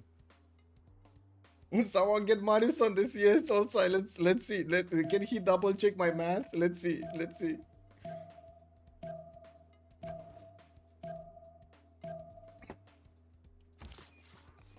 I mean, to be honest, with that much, with this amount of money, we might as well give them another €100 per title, so they fix the problems. You know, just saying, like that's insane. That sum over there is insane. It is assuming that the time lost would have been otherwise spent earning wages. It is assumed, but also at the same time, you can assume you could have had the same return value from something else, doing something else, as in another game, a movie, going out, having fun with your friends, eating dinner with family, anything that would actually make you, you know. Anyway, let's actually take a quick peek over here. We do have to take a look from Tomeris. Let's see. We do have Pokorovka sending his settler towards the south. I do see he's gonna get his other settler out in 3 turns, and we do need to actually finish up this outcome. One remap. We had one remap. So it more lost value than lost finances. Yes, it's more lost value than finances. That is correct. It's lost entertainment value, basically, or fun value. R&R. I think the total word or the category should be R&R. What is it? Rest and relaxation, right? That's the value that you get from the games. We do have a settler coming up in 2 turns here from Scythia. He does have his sword tile in the first ring. We do have his iron tile in the right side on the second ring. He did meet, I think he did meet, no, he might have not actually met the Paititi. We do have him actually sending no scout towards the northeast, so he does not know about that Paititi, that wonder. He did send his warrior towards the borders of Mongolia, and you do see that Hungary already did settle his city Sejet on, or I should say next to the Czech hill tile. 21 has joined the round table. Gute 321, thank you so much for the follow, sir, and welcome. Also try asking JetGP what causes the desyncs in Civ6 BBC multiplayer games and what logs to look at and what time to look inside of the logs. It doesn't know, Uko Supreme, as much as I would want to ask it. And don't forget to spend an extra 100 for the latest DLC called Basic Functionality. Yeah. No, anyway. Moving forward, we do need to take a look here. So iron in the second ring, we do have Persia coming from the north. The moment is not exposed, but I'm pretty sure when the settler pops, also the warrior will will be visible. We do have Uzetian northwest, getting a long sheet towards the north. He's getting his settler out in 6, and I do notice, he's getting his trader out in 6 turns, and his settler out in 2 from the capital. He is already making a bit more gold from the truffle tile over here, and we do have him scouting towards the east side. He did send his warrior down the coast, and I do notice he just passed around Maori settler. This would have been quite funny if Maori settler would have just, wanted to disembark right next to the warrior. And we do have a Maori settler available to move on that nighter and settle, while he does have another open space towards the north. I'm actually quite curious how far into the north he wants to go directly into China's face. We do have, that would be his 3rd city, by the way. That would be Maori's 3rd city. Maori did start working on a few builders to start improving his tiles. He does have some inner resources that he would definitely want to improve also, for the amenities, for example. And we do have him also with horses in the second ring and iron in the second ring of his capital here. We're moving forward, we do need to see what Cyrus is doing. He's gonna be simming very happily. I'm very surprised we didn't see him go for Yosemite. This might have been the first time he actually saw that wonder. Let me double check. Yes, this kind of looks like the first time he saw that wonder, isn't it? He does have another settler coming up from his capital next turn, and I'm pretty sure it's gonna take a trip towards Yosemite, towards the northwest. We do have him getting his trader out from his second city from the southeast, and I just realized I didn't put my chats in order. There we go. Multiple golden gate spots on Pangea, but all of them require a CS capture or a race. What is this map? Oh man, it's challenging. That's what the map is, and that's why we like Civ6. It's quite challenging. We do have Matthias Corvinus also. Oh, wait a second, to talk about next. But in the capital city of Passagarda, I do see horses second ring. Iron is gonna be quite cheap. It's right smack in the capital there, getting some builders so he can start improving his land here. We do have him with a decent amount of settles everywhere. To the southwest, northwest, east side, no problem for him to get his sim up. He's gonna need to be careful about the south, but with the one tile chokes, I don't think that's gonna be that much of a problem. Matthias Corvinus does have quite a few defensive units. I do see him defending against Rome and will need to defend against Mongolia. Mongolia actually sending a forward settler towards him directly. You do see his, how to say, he's going to be like 5 tiles away from the borders of Sejet with that city center. With new slingers coming out from Buda, a third city being sent towards the south, we do have him with some 3-2s to benefit from. I think that was a forest fire. I have no idea. Maybe it was a Habub. Going through that forest and improving it with an extra fertility. And we do have him also with the geothermal that he could get some campuses around. Also, right now he has other pressures, a lot of other pressures. Now we do have him also with horses in the first ring, and the iron is going to be a bit more expensive in the second ring here, with multiple cities to settle north and southwest. Well, I say multiple cities north, he's going to get at least 2. He could actually set up coastal trade routes with Persia using the northern sea body over here next to Varenga city. We're going to need to see if he's going to have that ability later on in the game, or I should say opportunity, not ability. And we do have Kupe on the western coast. We did talk about him a little bit. Nader Shah. Did I just talk about Kupe but totally forgot about China? I think I did, right? I got distracted by the settlers. Oh yeah, I did. Anyway, China does have iron and the horses in the capital, and he's getting his build around next turn, and that trader is 2 turns out from Dongxi. We did talk about Tirits. Let's go Nader Shah.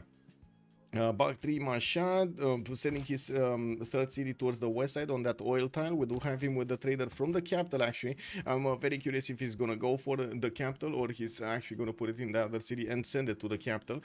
Now we do have him with a 4-2 sugar tile that will give him the extra food to grow his city quicker, and I do see he did pick up a pantheon, which is gonna be city Patreon goddess, which is gonna give him extra production towards his first district in a city. He's choosing to build up his monument count for the extra culture, and I do notice he's gonna have his horses in the south second ring, also his iron in the second ring over here to the southeast of Mashhad. We also have him on the east side with quite a few of these quite a few of these coastal tiles to settle on. The question is he gonna want to stay here? I don't think it's gonna be a problem because he's gonna be protected by Kupe, right? That's the issue. That's the thing. He's gonna be protected, and even might actually get to trade with Kupe, so I'm pretty sure Firsos is gonna be happy. Double encampment setup. We might actually see a triple encampment setup here. He just needs to buy another tile from Gordian because you can only place the encampment in the second rings, and of course, as you can see, Gordian at the moment did not expand into a second ring. We do have also Julius Caesar on the map somewhere. Let's actually take a quick pick on him, getting his triple encampment set up to the west side of Hungary. We will probably see quite a few units coming out from him, making their way towards his opponent Mikado, while we do have the encampments that need to actually start working those general points so he can recruit some generals for his units. Getting builders out also from the third city on the west side. He does have access to an iron tile to the north of Rome in the second ring, while I do see his horse tile was actually underneath the encampment he just placed. He's not going to get a passion improve, at least he's not going to get that bonus, but I'm pretty sure he's going to get the, the boost from his teammates. Cyrus settled his Yosemite. Yes, he did. The beautiful Yosemite. Also pocket Kumasi Nader Shah, which is this. Yeah, pocket Kumasi indeed. Firsos, I don't think he actually met it. It's going to take a while until the scout gets there, but he's going to figure it out. Curious if he's actually going to use Amani Kumasi. I'm very curious of this. Let's actually take a look on Genghis Khan. We do have him to the right side of Hungary, and you do see he already has his triple encampment starting to come out. Kora Balgasun is going to get a spearman very quickly, and we do have him with multiple slingers that are available to shoot down the Persian warrior. Hey, he might pull an under on this. Man will chop the horses. Oh, yes, he will. Macallion, hello there, and welcome. Only Kupe will make the money. Oh, I see how it is, man. He's gonna pull off OnlyFans over there. Let's actually see if Kupe is gonna manage to do this, get the happiness going and get the trade routes going also with his allies on the other side of the coast. With Mongolia getting his horse out in the first ring, we do have him also in the second ring with the iron tile. He will need a lot of horses throughout the game, so I'm actually looking to see if there is another horse here. There is another horse. Slinger, shoot, Slinger, shoot. Yes, he did. Gets archer boost, man. Professional, pro player right here. I mean, you gotta give it to him. And who actually gets in these days the archery boost? Anybody? Anybody here? No? Are we gonna get a prediction going? Yes, sir. Or maybe something more fun like who gets Colosseum? Maybe who gets the first general? Maybe we can do this, right? Who gets the first general? Prediction. Let me see. Because we got quite a few of them, right? Going for who gets the first general. That's gonna be, give me a second, Scythia. That's gonna be Hungary. That's gonna be Rome or Malm, right? On Genghis and Genghis Khan. Or wait a second, there's another one here. There's also Firsos, right? And we're missing, I think we're missing somebody from their opponents. We have 3-2, as in 3 from Freritos de la Vega going for generals and only 2 from Arcanes going from generals. You see Scythia and Matthias. But anyway, it's fine. Let's actually put it for 5 minutes and we're gonna figure it out together. Who gets terracotta will be spicy. Yeah, we can put that later. Probably just do which team gets exactly. I think Iclitian. Which team? Let's not dabble in the team. Let's actually see who's gonna get it. Rome is already on 13 regional points acquired this turn. We might actually see another project here, so we might see the first one picked up by him. We're gonna need to see if anybody's gonna get it passively or not, or if Malm is actually gonna chop his encampment projects, because I did here on the stream he's gonna chop his horses out, which is definitely gonna make sense. I'm not sure if he's gonna want to use these chops into encampment training projects to get those get that general, and it looks like he will. So there is a race going on, and I think I actually put a bit too much time, but I'm gonna stop it. So I gotta say, I'm gonna keep the button for end submissions on the left. If you wanna last move this, be warned, I'm gonna last move first. Yeah, you heard that here on the stream. I'm gonna first move the last move, man. Yeah, you need to do it. You need to do what you need to do in the game. Last move, the first move. Oh my god, I'm clicking the wrong buttons here. Give me a second to put my thing. Okay, there we go. Okay, so let's actually take a quick peek on the city states. We do have Hong Kong showing up in the game with the only industry bonus. I do see Armagh with Vatican City, Kandy, and Nazca will be providing some religious bonuses. Vilnius with Kumasi will be providing some culture bonuses. I do see Hattusa is also going to be over here as the science bonus of the game. Venice, Mogadishu with Muscat will be the ones providing the trade bonuses, while I do see Kabul as the only one for military. Kabul is amazing if it does manage, if somebody like Mongolia, for example, manages to get it. Vatican City, Kandy, Nazca for the faith, and Armagh, 4 city states for the faith. Zero nation that would actually go for holy sites. Karma, man. It is what it is, no? Murphy's Law. We do have Mongolia here also. Getting a second project. He just chopped it out, and I think Rome did not chop out his first project. Oh, we might see quite a bit of a mix-up over here. We might actually see Mongolia getting the general, and then Rome getting left behind. Is turning his encampment training project from the capital. It just seems like it's much faster over here on Mongolia. He does already have 27 out of 30 points, and he does have one encampment down without an Ordu orders barracks in it. He's trying to get another encampment training project, and it's 2 turns out from finishing. If that's 1 turn earlier, then he would finish it passively with just his encampment. Looks like also Scythia is starting to put down some encampment training projects. He already has 1, 2 encampments, 3 encampments in the work. Triple encampment set up everywhere from everybody. We got Moksha coming up in 3 turns here in the capital for that extra juicy culture. While I do see he did try to push out the Persian warriors from his borders. We do see him going for his monuments now, not giving up on actually getting the projects for his generals.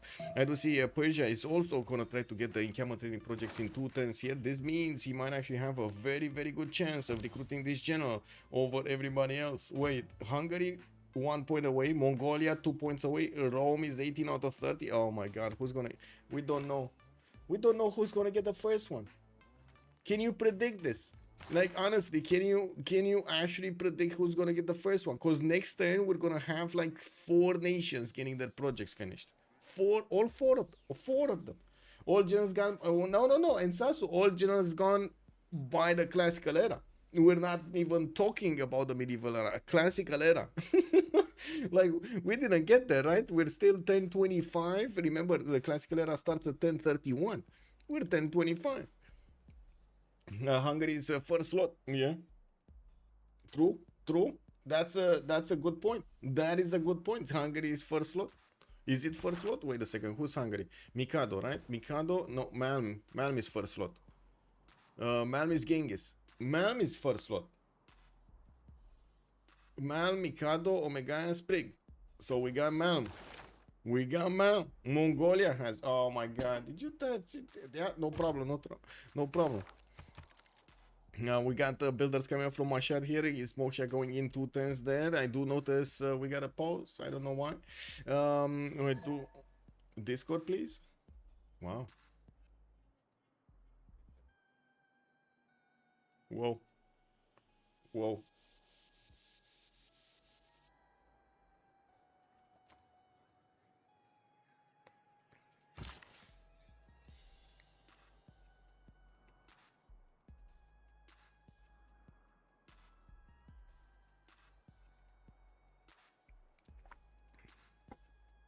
Anyway, pantheons, religious settlements on Persia. I do see the other Persia is gonna go for city patron goddess. Scythia didn't pick up a pantheon yet. We do have Genghis Khan over here managing to get initiation rights whenever his Popa unit is gonna manage to get some faith in return. We do have God of the Forge chosen by Hungary to get as many units out as possible from the ancient and classical era, and you do see he's getting a lot of slingers right now. I do see Rome is gonna get God of War and Plunder for the extra bonuses on his encampments here. That's something that I didn't know before, and that actually gives him an extra general point on his encampments. Breton content, thank you so much for the follow, sir. We do have also Maori with God of the Sea. He's getting the extra production points on his coastal resources. Has quite a few of them actually. 1, 2, 3, 4, 5, 6. No, this one actually he can't get. This is one tile too far away. 7, 8, 6, 7 actually in the south, and more over here with the fish tiles. Not bad. More whales, more crabs. A lot of crabs actually. A lot of gold per turn. And we do have him putting down his harbors, and I do see Tiris did choose to go for the 4th city and the 5th city quite quickly, while I do see Omega just found a goodie hut and popped a relic. Very nice. I think he actually did very good diplomacy over there with his neighbor, right, with the Tiki Hatians. Yeah, we do have, by the looks of it, also Tiris choosing to go southeast over here, I think, somewhere next to that Niter tile.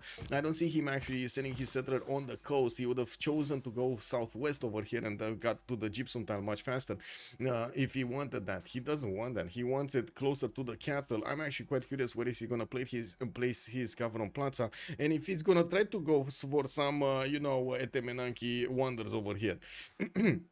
Now we do need to see Uzetian also benefiting from fertility rights. He did get his 4th city out, and I do see Rome is putting a scout next to his cities to try to see if he can sniff some pillages. Doesn't look like it's happening. The trader is defended, and we do have the Chinese scout also escorting the settler to his location. Going for commercial first, and well, I guess we're going to need to see when he's gonna get more cities going and bigger setup. This is where the action is, and I gotta say I'm gonna need to click on the button. So a lot of the stream, a lot of the viewers, 6 viewers said it's gonna be Genghis Khan. Any last thoughts? Any last thoughts in the stream chat, sir? Let me actually, you know what? I think I need to put it up on the screen. No, we need to put it up on the screen. Any last thoughts on this? Let's see. This man is a master of suspense. Yes, let's see it. I'm gonna put it up over here. Who do you think won this? Who do you think won this? So we can take a look who got the first general, and I'm gonna put the points there. I see chat is going for, this man is a master of suspense. Rome. Lancer is saying Rome. Okay, our left so far is Pelikanov thinks neither Shah because it's funny. Can't say no to that. And Genghis Khan beat Hungary. Arcletian, that's what he's saying. Temu DJ is also saying Hungary. Okay, I'm gonna open up the screen. I think we got enough of these choices here. Genghis. Oh, man, you don't get to fool around with man. You know, he's a big man. He knows the way. You know, it is what it is. Let's actually finish the prediction and choose Genghis Khan, Mongolia. Played my mom tonight. Slot order OP, yeah, mame. We do have Julius Caesar also managing to get one. I do have to say Firsos did choose one, and he's gonna have one over Scythia, while Hungary did go for Shun Tzu. This might be a problem actually for Scythia. Good thing is he does have an extra +5 against civilizations that have against wounded units, so at least that's gonna help out. We do have Scythia starting to get his builders out, and I do notice he started to put down his kurgans here. Now, while we do have him going for God of Craftsman as a pantheon, he's also getting his barracks in his cities, finishing up his encampments, the third ones. Now, we do need to see how quickly Mongolia can actually get his horses out. I don't see a wave of builders coming out from his cities. He's getting Moksha, he's getting a monument out in his capital. Definitely wants to increase his culture requirement per turn, so he can get to political philosophy, get to all of those discount cards much faster, or the double cards. 11 science with 7 culture at the moment for the big Genghis Khan. We do also notice almost everybody in the game did manage to get their golden ages. I do see Sprig still requires 1 single point, although he's getting kind of working for. Maybe he's gonna be a bit faster because the new age starts in 3 turns. That's not gonna be that much time. We do have him with Magnus in the capital city of Rome. He does have quite a decent amount of chops here. 1, 2, 3, 4, 5, 6, 7. Yeah, that's a lot of chops that he's gonna get available. The deer tile is gonna benefit. He's gonna benefit from 2 chops from the deer tile. He already has his horse acquired per turn, and I do notice he's gonna get his 4th city out from Arretium in 3 turns. I do have to say he's not actually putting that much pressure on Hungary with his army at the moment. He's, by the looks of it, he's not actually preparing for an all-out war against Hungary. Mongolia, though, totally different matter. We do have spearmen coming around in droves. I would have expected to see a few more archers, but it looks like he chose spearmen over them. Now, I do see the archers starting to get into position to keep shooting down the encampment, which is going to be important. These archers are carrying experience and will allow him to get the promotions, making them much stronger in the next part of the game. Orders are starting to come around. Looks like Mongolia does want to finish his infrastructure before he's actually going to get his war moves going. Now, we do need to take a look on the eastern side here. What's going on? So we did have the general, right, from Persia. Trungtrak established. Kumasi doesn't have Amani in there. I do see another settler from Bakhtri. That's going to be his 4th one. And Mashhad is going to go for his Gavron Plaza. He's going to 2-turn it over here next to his capital city with Moksha established there. He's getting a decent amount of culture. At the moment, he actually jumped up to 16 culture a turn, while Tiritz on the other side is on 19 already with Moksha in the capital, getting his Gavron Plaza down. Now I have an answer where it got placed. It got placed on that iron tile over there to immediately get that resource later on. I'm pretty sure he actually asked for the information from his teammates that did manage to get the bronze working technology, so he revealed as iron basically. We do have his builders also starting to see what's going on. Probably want to get onto one of those tiles over there to see what's in the north. We didn't see him actually scout the coast towards China, so he's not aware of how it looks and what kind of Chinese possibilities he's gonna have here. 4th city from China also getting settled to the south of Taiwan. His capital Chengdu is gonna finish his Gavron Plaza. Look at that, so many Gavron Plazas at the same time. We do already have a bit of a problem with gold on Matthias Corvinus. He's already on -3 gold a turn because of his army, but I do have to point out his ally Cyrus is making 36 gold a turn. No problem for him to actually outmatch his loss from Hungary. Elephant Guy, good evening sir and welcome. Can we see how many settlers are out on Julius right now? He should be planting very close to one. It's just 1. Actually, not even out. He just has Arretium making a settler, and that's it. I'm expecting him to settle around here somewhere, right? Settle as close as possible to Hungary and get a few more warriors with him to upgrade them into legions if he needs to. But he's not doing that. He does have a general starting to scout towards the south, towards Candy, to see what's going on there. And I do notice barely now he's actually putting from the city of Rome another settler, which does mean he's not going to get his Gavron Plaza as quickly. Yeah, it is kind of slow. Belisarius also Golden Age. We still need one more turn. Julius Caesar did manage to get to the Golden Age though. I thought Genghis would have it at least turn with the chop, would have gambled with so many points. Yeah. Well, let's actually see. We do have a wave of builders also coming around from Mongolia. He didn't choose to build his encampment from Korabalgasun. This is actually going to be a double encampment setup, opener, not triple. He did manage to improve both his iron and his horses, although his second horse style is very far away in the south. I don't think he's actually going to get that one. He's quite, I would say, cautious about the eastern side, about Scythia actually walking in, and I'm pretty sure it is going to be an issue over here to the left side. What's he gonna do with his opponent, with Hungary? Hungary getting a massive wave of archers. This is usually how you do want to protect yourself, even if the archers are quite squishy. If you don't have classical units, a massive amount of archers will actually help you defend quite nicely. We do have the first horse actually being placed into the production queue of Sejet, with the general already over there to try to help the defense. We got Governor Victor also establishing in that city center, and quite a few chops available also for the builders to go for. And builder has 3 charges, so yeah, we might actually see 3 horses. Let's actually take a look who did pick the Golden Age. We do have CTI here with still not that many units. He did manage to put down his 2 encampments and 3 encampments. Actually got the barracks inside of them, no stables though.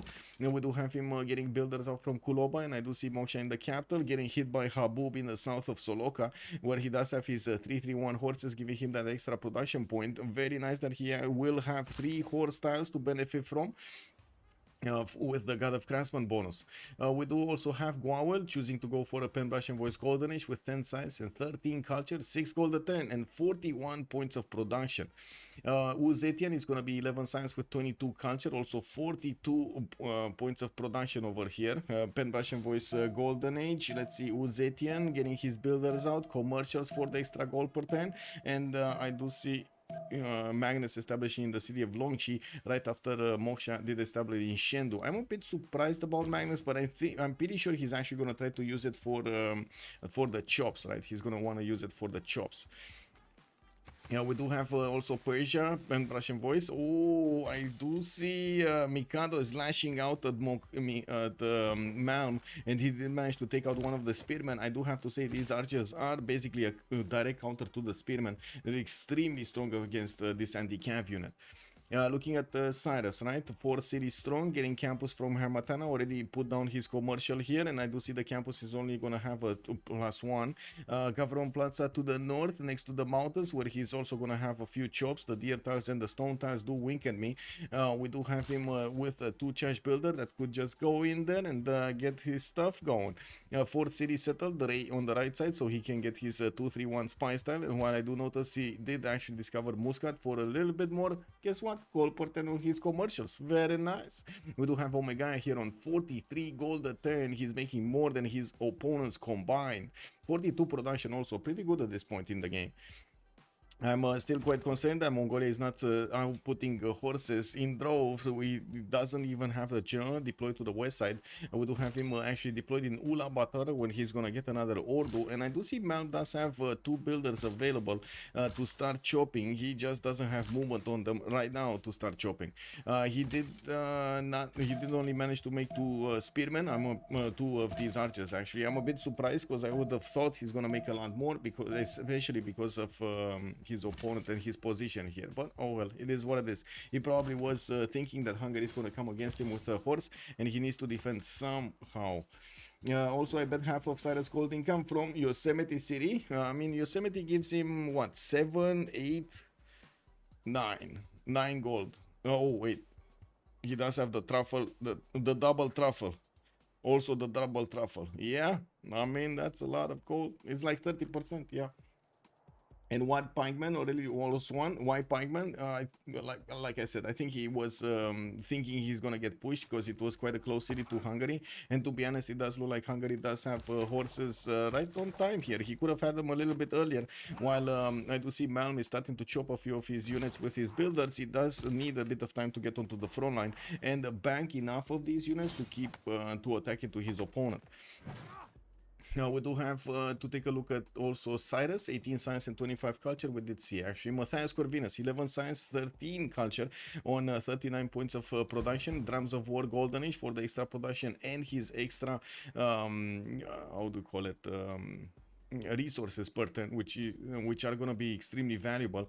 4 gold per turn over here for Matthias Corvinus, while we do have 39 points of production for him in his city center. So going for Warlord's Throne, so he pays less for his units and also gets them faster out of his cities. While I do notice on the left side, Sprig already did place a city right in front of his face with a legion that will get the opportunity to chop another legion. He has a warrior that could upgrade into a legion and get another chop going. So you can imagine this is just gonna be a snowball effect. It's a circle. Now we do have Tirits on the coast with Coupe on the western coast, 5 cities strong, getting his internal trade route. So, and I do see he got a few builders. We do have him getting his harbors also for his gold per turn. He's right now on 25 gold per turn with 12 science and 31 culture. The 31 culture does mean he's about the biggest in the game here. 33, he just got over Nader Shah, which he was tied with on 31 points.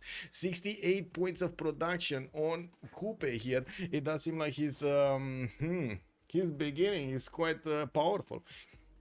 We do have Mongolia starting to get attacked by Hungary. Looks like Mikado has no patience. He doesn't wait for Mongolia to come to him. He's gonna go to Mongolia. And we do have all of his archers being deployed in the forest in the north. We do have some in the south and forest as well, just sitting over there behind the trees. Man, these are like snipers, you know, real day snipers. They just sit over there behind the trees, trying to find the nook and cranny and that perfect leaf to shoot through, so nobody sees them. We do have to see if they're gonna have some giddy suits, and of course if Mongolia is gonna smell them out from the forest. Man, that's kind of nasty, right? Whenever you feel, man, there must be an archer over there. I feel he ate some tuna. You know. Anyway, yeah, that sound magical beans right there, man. Oh my god, my eyes hurt. Anyway. We do have Nader Shah here with a pen brush and voice cold range on the right side of the map. We do have him with horses coming around, and I do notice he still didn't build a pathway, a road towards the west, towards Scythia. Even if he gets horses, I'm pretty sure it's going to be terrible to actually move them to the front line. Yes, even with the general, it's still going to be terrible. We do have him, we do need to say, take a look here. So I'm sorry, I need to actually always, every time, need to come back to this screen so we can see what Hungary is doing. Spearmen attacking or getting attacked. Okay, archers of Mongolia are getting back. You do see how Malm is trying to save as many units as possible, while he's gonna need to start getting his production much bigger. Anyway, we don't have him with the Gavron Plaza even finished. It got placed down, but it never actually got finished. Okay, horses coming around. Buddha is going to need to defend his western side. I do notice a legion is coming out in 3 from Mediolanum, and I do see Sprig is going to get a 5th city there. Sprig on Julius Caesar, 9 science and 22 culture, 38 points of production with his Hannibal Barca general. He's going through towards Buddha. He does have 2 archers with him, but unfortunately he doesn't have enough units, and nor are they fast enough to get to the city of Buddha before it actually makes a defense. So many units coming up from Mikado on the left and on the right. Looks like he's bunkering down and closing down both sections of his borders here. We do have also Malm with 11 science and 16 culture in a drums of war. He did choose to go against Hungary here with his drums of war again for those extra resources and faster production towards units.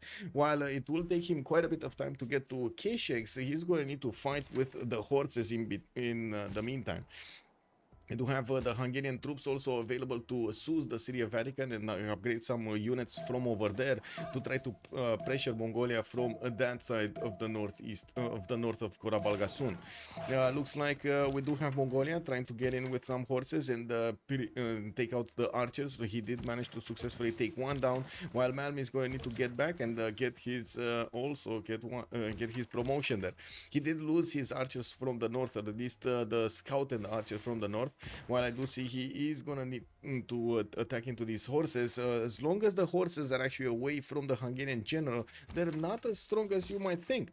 We might actually even have Malm try to breach through and try to take out that scout over here, even though, oh yeah, no, wait, does this spearman have attack? Yes, not enough though. It's not enough though. If he does move the spearman changes as with the horse, he could actually take out that Hungarian horse from the north and get a promotion on this one, if I'm not mistaken. He just needs to attack last with it. Anyway, now we do need to take a look on the left side here, because this is very important how Rome is going to try to push through. He does have another legion in Antium, and he did manage to get a warrior, did get a builder in the capital city with Warlord's Throne coming up in 5. He's putting down campuses. That's going to be a +4 here in between the mountains next to Ravenna. And I'm actually quite surprised he spent so much gold on this tile. That's 3-ring tile next to the mountain. I'm not sure why he got that. Oh, was this how he got his golden age, the first improvement on a volcanic soil tile? I think it is. I think it might be. If does Rome lose settler? I don't think so. Oh, you mean the one in Antium? He didn't. Yeah. Also platform command com hub, yes. I bet half of side is scalding out from imagine if that volcano, oh my god, if this volcano would erupt right now, this would be quite painful. We do have Mongolia with the ability to take out the swordsman if he wants to, and also go in between the scouts. I don't think he wants to do that though. Now we do have Hungary here with his horse and a general quite exposed. I'm not sure if Mikado is well, I guess it's fine now. Mongolia just hesitated. Oh! Perfect move over there. Oof. Did you see that? Did you see, man? Not hesitating for a second. He saw general move forward. Bam! Got it down. Clicked on it instantly. Didn't think twice. Sacrifice horse, no problem. General, go back home. Vastă șlangă also, hello there sir, good abend my hair. Bienvenue. Mount Corgo, isn't excited for the party? Yeah, I mean, I guess it needs more sacrifices here. Maybe that general was just enough to see it pop next turn. We do have it excited, don't get me wrong. It's getting excited, but it's not exploding yet. It's not exploding. It needs a little bit of work, you know, it's fine. It is what it is. Sometimes you need to do what you need to do. Arcane is the team that lost all games in Division 1. Chillbrains, hello there, sir. Oh, did they? Let me actually double check this. Give me a second. Not here. Here. Oh my god, that's a wall of text. Did you see that wall of text? That's a wall of text, man. This.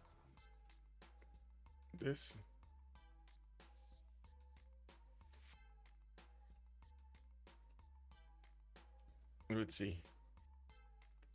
No, Arcane is third one. Chillbrains. 8 wins, 3 losses. Yeah. Yeah, I mean CivFR. Yeah, I don't know if in CPL we can check that out also, but let's see what's going on with the moves, and we're gonna check that one also. We got more forces. Mongolia getting the builders in position to chop some more, and as you can see, Hungary does have I guess the bigger stick at the moment. We do have Hungary here also spreading out his units still in the north, which I'm pretty sure Mongolia is gonna try to make use of. We do have we do have Mongolia with the opportunity to actually start attacking and taking down these Hungarian horses with 2 shots, especially since his general is actually applying bonus points to the northern horses, and the general of Hungary is not applying bonuses to those units there. From the west side, we do have Rome starting to walk into the Hungarian borders with 2 of these legions and a general back behind him. He's getting a 4th legion out with a few more archers also backing him up. It looks like he might actually take out the swordsman in between. I do have to say, usually players do stay away from exposing their units to 3 units that can counterattack, and the legion will actually have less strength if it's gonna be on the swordsman tile. So I'm not that convinced he might actually want to sacrifice this. What he can do is attack with the legion and then immediately attack with the archer, so he actually takes out the swordsman but doesn't move the legion from his tile. Basically, that's what you want to do, right? Shave off enough health so your ranged units could actually attack and finish the job. So, and your melee unit is going to be safe on those hills over there, not in the floodplains. We do need to see also if there's going to be movement here from Freritos. He's still starting to connect his cities with his trade routes. We do have him sending his horses towards Mogadishu, which does look like he's gonna go down. And I do know that Scythia is actually putting a pressure on Mongolia from the east with quite a few horses. Did take out his builder, while I do see Mongolia only has a few warriors that are deployed on the right side. He's trying to get his Warlord's Throne, and he might actually lose his iron.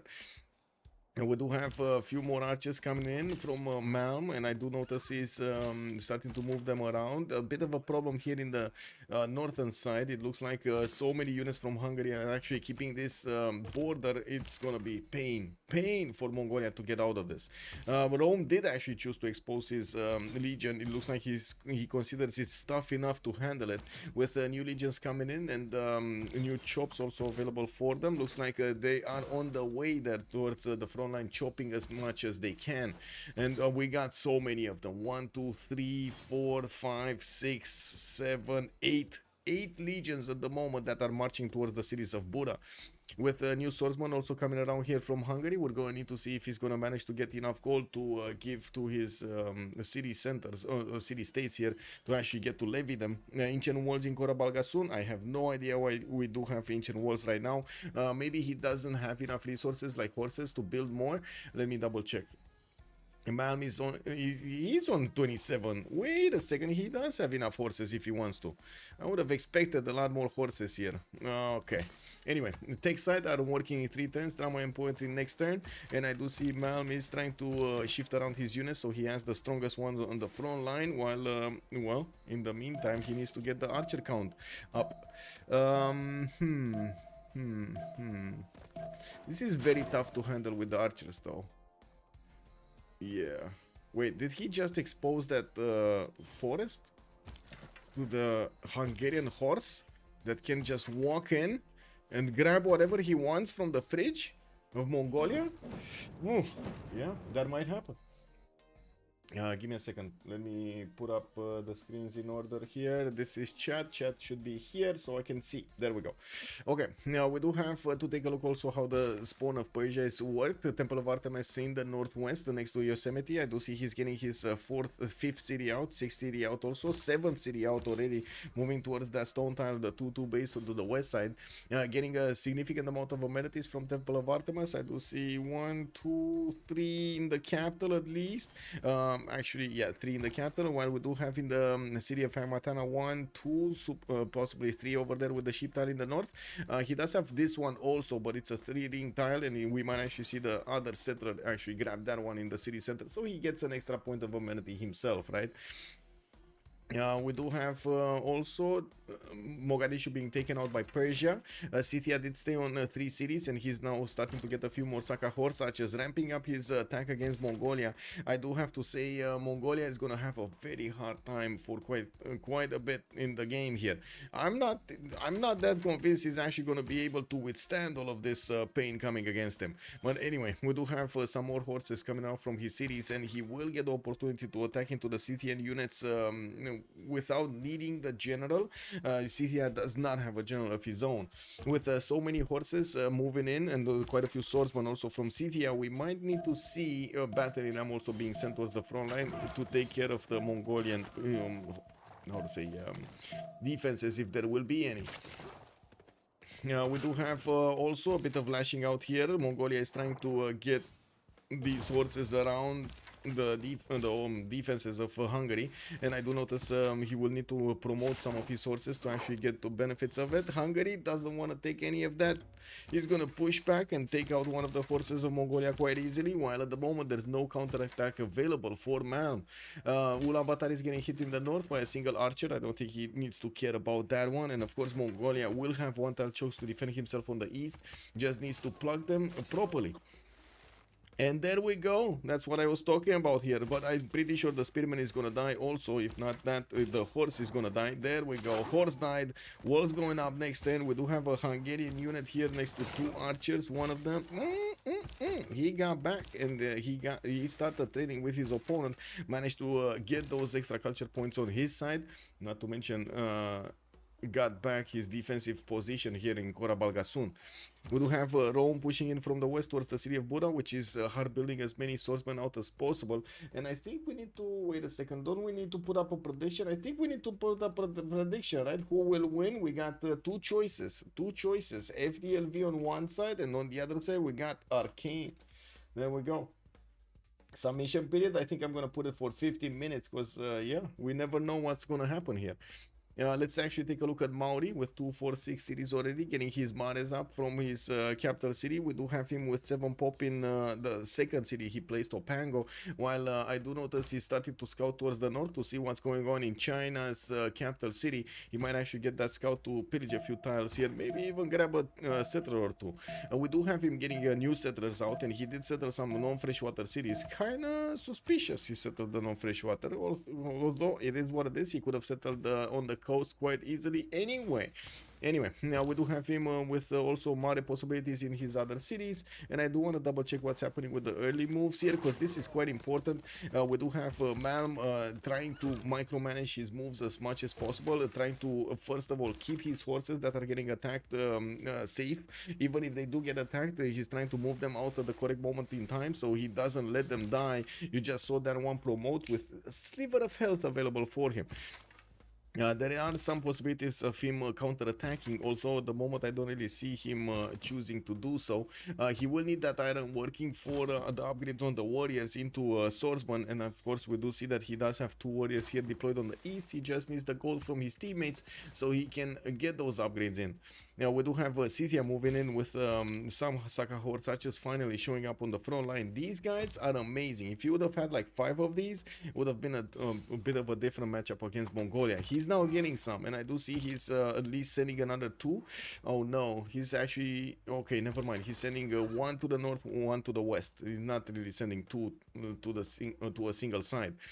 I do also want to point out we did have Hungary reinforcing more his west side to defend himself from Rome. Then he reinforced his east. Mongolia slowly but surely is actually eating away the units that are coming against Kora Balgasun. With the amount of archers that shots that he has, he's able to do the damage against these horses from afar. Now we do have the majority of the lands of Rome here are going to get chopped by the legions on the way towards the front line, while I'm pretty sure Rome did manage to get quite a few more yields going comparative to Matthias Corvinus or even Genghis Khan. Rome is on 22 science and 27 culture, while Malm is 12 and 16 only. We do have Firsos 28 and 45 on the right side, and as you do see, Scythia did manage to get 24 and 31 next to him, and it looks like he's with only 3 cities, Scythia is managing to keep up with stats points, but that's mostly because he chose to go for Pingala and Moksha and got Liang in the 3rd city. Doesn't really mean he's gonna have a lot of stats in the next part of the game. It kind of feels like they're throwing an all-in against Malm. They're putting all of their I would say cards on this attack between Hungary and Scythia to go against Mongolia here, that is also on 3 cities. On the west side we do have Rome also getting these units close up and personal to the Hungarian capital, and I do notice he's not able to fully keep his attacks moves going, because you do see Hungary and Mikado is lashing out. The reinforcements from Rome are not yet on the front line, and they will take some time to position themselves to start attacking into Buda, and that time cost money. We're going to need to see if how much it will cost over there. Maybe ask ChatGPT. Coupe is so broken, Elephant guys. Wait, seeing this 100 points of production here on Coupe, 27 science, 56 culture, immediately conclusion, Coupe broken. Yes. Elephant guy, how would you go, because I know you're big brain, big math, I know, big brain. How would you go calculating how much the community is wasting time on bugs in Civ6? How would you go about calculating that? I did try. I gotta say I did use ChatGPT earlier to make a little bit of fun. Big brain, yeah, big brain, big math. Yeah, I mean, man, credit due what credit is due. Temu DJ preserve on Coupe. Well, let's actually see. He's getting the preserve. He is getting a preserve from Poko Hiwi, and I do see another one. Wait a second. No, that's a theater square. That's a theater square actually from Kapiti. I do have a consulate here from Kawihia, settlers coming around, another 2 from Maori. He's going to be on 8 cities quite quickly. We do need to see who's actually going to manage to get the city-states here, because I do notice Guawel did take Vatican City. Omega is keeping Hattusa for himself and his team. I do see Nazca is getting Suz by Mikado on the Hungarian Empire, while we do have some counter-attacks here. Looks like Mongolia is managing to push back Scythia with not that much of an effort. And you do see how thin the lines of offense here from Hungary are going against Mongolia to the east of Szeged because of how much army Rome did deploy to the west of Buda.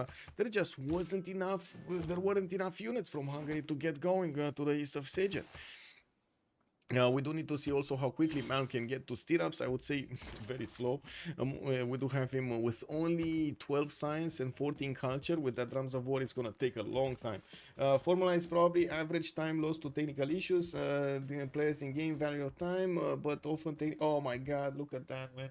Look at that, man! I actually nailed this. So basically, let me see. Do I still have that ChatGPT open? So basically, like this. So I did ask, give me a second, please calculate the average income per second for a Western-based employee. No, like I'm thinking Western. I guess I could call it global, but I was thinking like Africa and so on might actually have a totally different income. And then, where is it? Assume an error for a game from a game takes up 300 seconds. I assume 5 minutes, you know. Game has this on average 1 error. I only assume 1 error. We could have like 10 per game, but you know, for the sake of an average, we assume 1. How much does it cost a community of 50,000 players? Care to guess an answer? This is daily, by the way.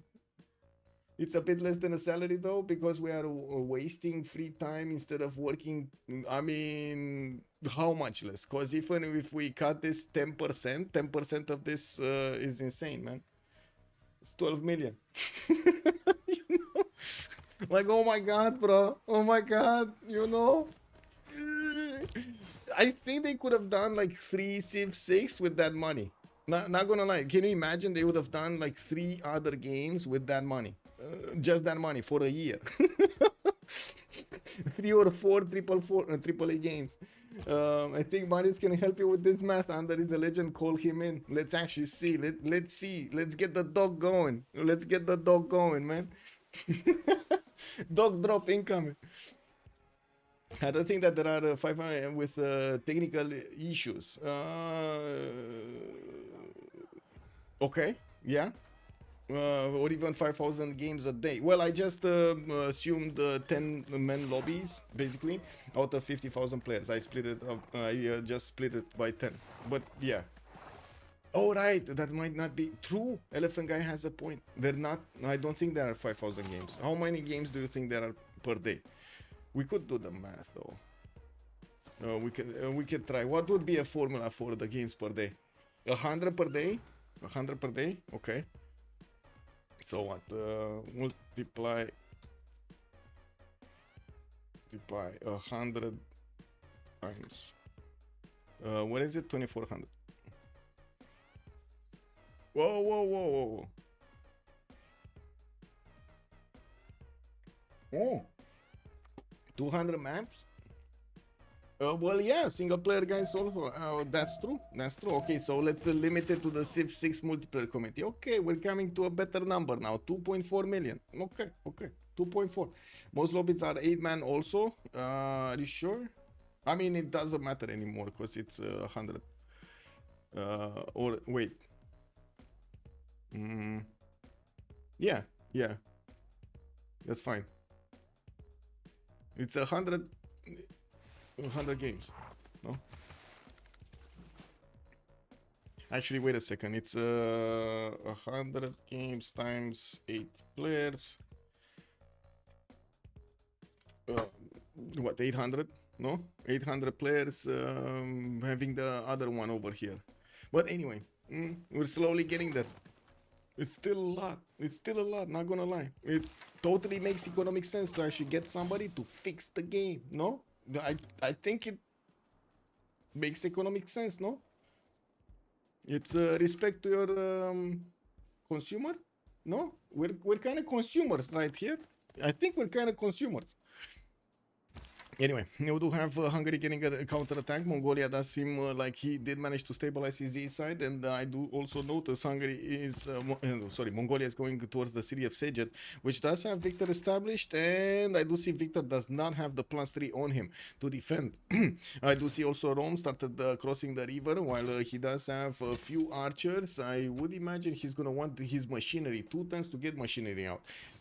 We do have Buddha getting a swordsman out, and I do also notice from the north, let's actually see Persia over here getting his scout to smell what's going on. Now we do have 2, 4, 5 cities available for Rome to just keep on churning units against his opponent. Uzetian is starting to expand his cities towards the east side, getting his feudalism builders out from 3 cities. We would see quite a few of the players right now about to hit feudalism. I do notice Sprig is going to be one of the first ones. If not, I'm pretty sure Coupe did already get it. He's on 68 culture, while Niedershaw also probably already got it. He's building up his builder count right now. We do have Scythia also managing to keep away the Persian units from his territory. Even so, right now I do notice he does have a few problems with the extra general. Persia does have a good amount of damage. Ethelfled is available here, but I don't think it gives bonuses to the Sakas because they're ancient. The horse, yeah, neither does the horse. No, wait, what? What did I see? Yeah, neither does the horse, right? It's classical. Ethelfled is medieval renaissance, so it doesn't give bonuses to these early units. We do have some Scythian heavy chariots coming around, and he's 6 turns away from stirrups. Knights might actually make a splash over here in the cities of Mongolia. Yeah, we do have Mongolia managing to take out the encampment of Hungary, and we at the moment don't actually have him close to Keshex. He's getting his apprenticeship in 5, and Mercenary is coming up in 9 turns. They're both with the boost. It just takes a long time. Getting another wave of horses. I do also notice he's getting some walls up in Ulaanbaatar. Not sure exactly why. I think right now more units would have been better. Now we do also have Rome starting to spread around his army towards the south, trying to actually wrap around the units of Hungary, which I gotta say did manage to supplement his army count with the archers, or I should say with the units of Vilnius from the south. We do have these archers appearing and these swordsmen appearing on the front line, so they can actually do some damage here. There is a possibility that Rome can just slap this archer silly going into the forest and also starting to move across. We do have him with soon his machinery, although he doesn't actually have mercenaries here. His feudalism is coming up in 2 turns. We're also starting to tick down the clock until the next era. We got 8 more turns to go, and we're going to need to cover who is going to manage to get the era score. It doesn't look good for Hungary. Yeah, it doesn't look good for Hungary. But I gotta say, it doesn't really look good for Mongolia either. It does seem like the Kesheks are going to be quite late versus the Scythian knights, and I think it is basically the responsibility of Firsos to try to keep those knights in check here. And we do need to see if Firsos is going to manage to get enough stats and enough units on the front line, not to mention build up his infrastructure so he can actually reinforce the city of Tarsus's units with new units, be able to actually get to the Scythian cities quickly. We do have a lot of gold per turn from Arcan. I do see 79 on Omega X if he's 42, while on the other side Tirits is going to be 37, Firso 31, and then Sprig 21. Malm is losing a little bit of gold, but I guess it doesn't matter at this point. He's also not being able to actually keep his attack going. He does have a few horses with promotions that he will need to retreat and promote, while I do see he doesn't have enough archers to keep punching through the units that Hungary is putting against him. While Rome did manage to get another spot here, he's not actually moving. That's very surprising. Wait, what? This actually has 2 movement and it cannot cross? Kick W. Okay. It is what it is. This one lost its movement. This one doesn't have movement. This one has, but it will need to cross over. And we still don't have him upgrading his archers. I don't think he's going to want to wait until he hits mercenaries. That's going to be a long time. He's getting another wave of settlers, while most of the legions did manage to show up on the front line here. We're going to need to see if the crossbows are actually going to change the dynamic of this offense against the capital city of Hungary. We do have Sprig, Mokenen. Yeah. Okay, there we go. Crossbows coming out. These bad boys are gonna do so much damage to the Hungarian defenses, or I should say defenders. He does need probably to get either a battering ram or try to get a catapult to attack into the city of Buddha's ancient walls. We'll see how that goes.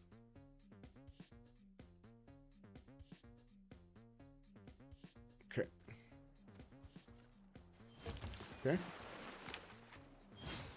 Otatarapa did get settled right in the front of Uzetian. Looks like China is gonna lose one of his series posts from the south, but he wanted to go on the coast anyway.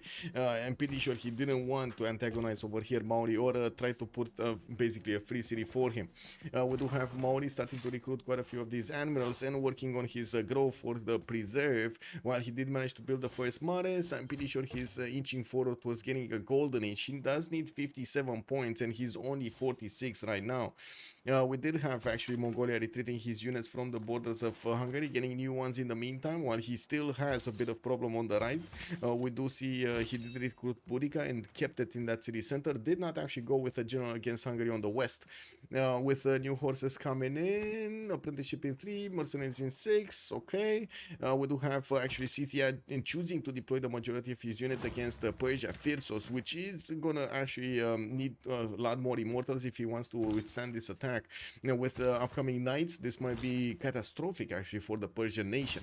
We do have Firsos here with 36 science and 56 culture on a Penbash and Voice Golden Age, 91 points of production, while Tomenes is 25, 31 and only 63 points of production. It does seem like Firsos, at least on the simming part, he's a little bit better. In the north, Omega is free simming away with 102 points of production, 34 science and 58 culture points. 79 gold is managing to upkeep the majority of the units of his opponents or the necessary upgrades. While I do notice Persia did also recruit Hypatia. That is a scientist that gives you that free library and an extra point of science for each of your libraries from then on. Getting his aqueducts in a triangle setup in between his 3 cities here, Pasagarde, Shari, Kumis and Rey. All of these are actually going to benefit from the triple. Wait a second, is he gonna get a dam in between? He needs to get a dam in between. Like, let's be real about this, he needs to get a dam in between. Getting quite a few chops, and I do notice he doesn't really need to go anywhere here. He doesn't have a waypoint to go against somebody or an easy way into somebody's cities. I do notice Rome does have a few problems with his legions. They're getting attacked by these archers, and well, he doesn't have time to actually let them heal themselves. He needs to keep up the pressure against his opponent. We do have Hungary finally upgrading one of his crossbows, and with level 2 crossbowman cores coming in from Rome, we will need to see if they're gonna prioritize taking out the units around the city of Buna, or they're actually gonna try to attack into the city center itself. I think it's much more easy to attack with the catapult and let the crossbows work against the Hungarian troops with the extra strength. Of course, archers, crossbows are gonna be much better suited to attack into units than siege units. Siege units much better suited to attack into walls than other units. We do have also Colosseum started off in the city of Jiaodong from China. I do see he's getting some libraries, and the Xifi is on 37 science with 57 culture, getting another wave of feudalism builders, and I wouldn't be surprised if he's gonna start putting farms all over the place over here between Chengdu and Longqi on the west side to get those plains tiles worked with a lot more food and quite a bit more production. The water mills actually are doing amazing work this time. With the foreign ministry also coming around, Maori did manage to discover monarchy, and he was one of the first ones to do so. He's getting new mares and new campuses for that extra science. Already has 73 culture with only 36 science, but he does have the most production in the game, 122 points. Did build his Diplo quarter for more of those Diplo favor points. While I do notice over here, let's actually see what's going on. Okay. Mongolia is getting back.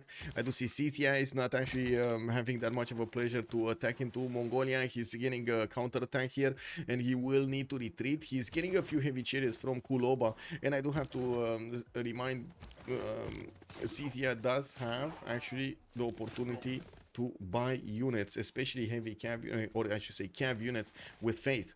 It does seem like the Scythian army might actually just fall over and die here. We do have Scythia getting some counterattacks, and I do see he just got one of his Saka horse archers captured. That is a win, a major win for Mongolia. A Mongolian Saka horse archer. You love to see it. Spear 2, hello there, sir, and good evening. Also Stonehenge on Scythia next turn. Yeah, I did notice. Let's actually see what kind of religion is he gonna pick. I did not see another holy site or a holy site anywhere. So he's just gonna get the religion in Soloka. That's not his governor Moksha city. He might not get the opportunity to spread it around. Oh, there we go. That's the holy site. That's the holy site. And I gotta say, is he gonna delay getting his Stonehenge? Because that religion is not gonna spread to the city with the holy site if he's not gonna, I would say, wait for the Stonehenge. If he's not gonna get them at the same time, basically. We do have possibilities here for Persia. No, Hungary does look like he lost the timing to put a city in the north. Couldn't really get enough production to do so. He did want to go and counterattack Mongolia, be the first one there, and it looks like he has a few problems. I do see the Roman crossbowman corps did get hit by something, and I do also notice in the Hungarian capital there's now a swordsman inside there. It does seem like Rome is getting shot here by these crossbows every turn. Wait. Legion. Okay, no. Okay. Let's see what Rome is gonna do. I was expecting him to send these crossbows a little bit to the south here. But anyway, it is what it is. New crossbows coming in from Hungary. We do need to see Sprig going onto the other shores towards the Maze tile on the right side. First catapults on the way. They do not have the extra speed from a general. The general is already on the front line there, Hannibal Barca. And I do have to say the walking on that Maze tile is actually going to deny this, that Legion the ability to have the bonus from the Great General.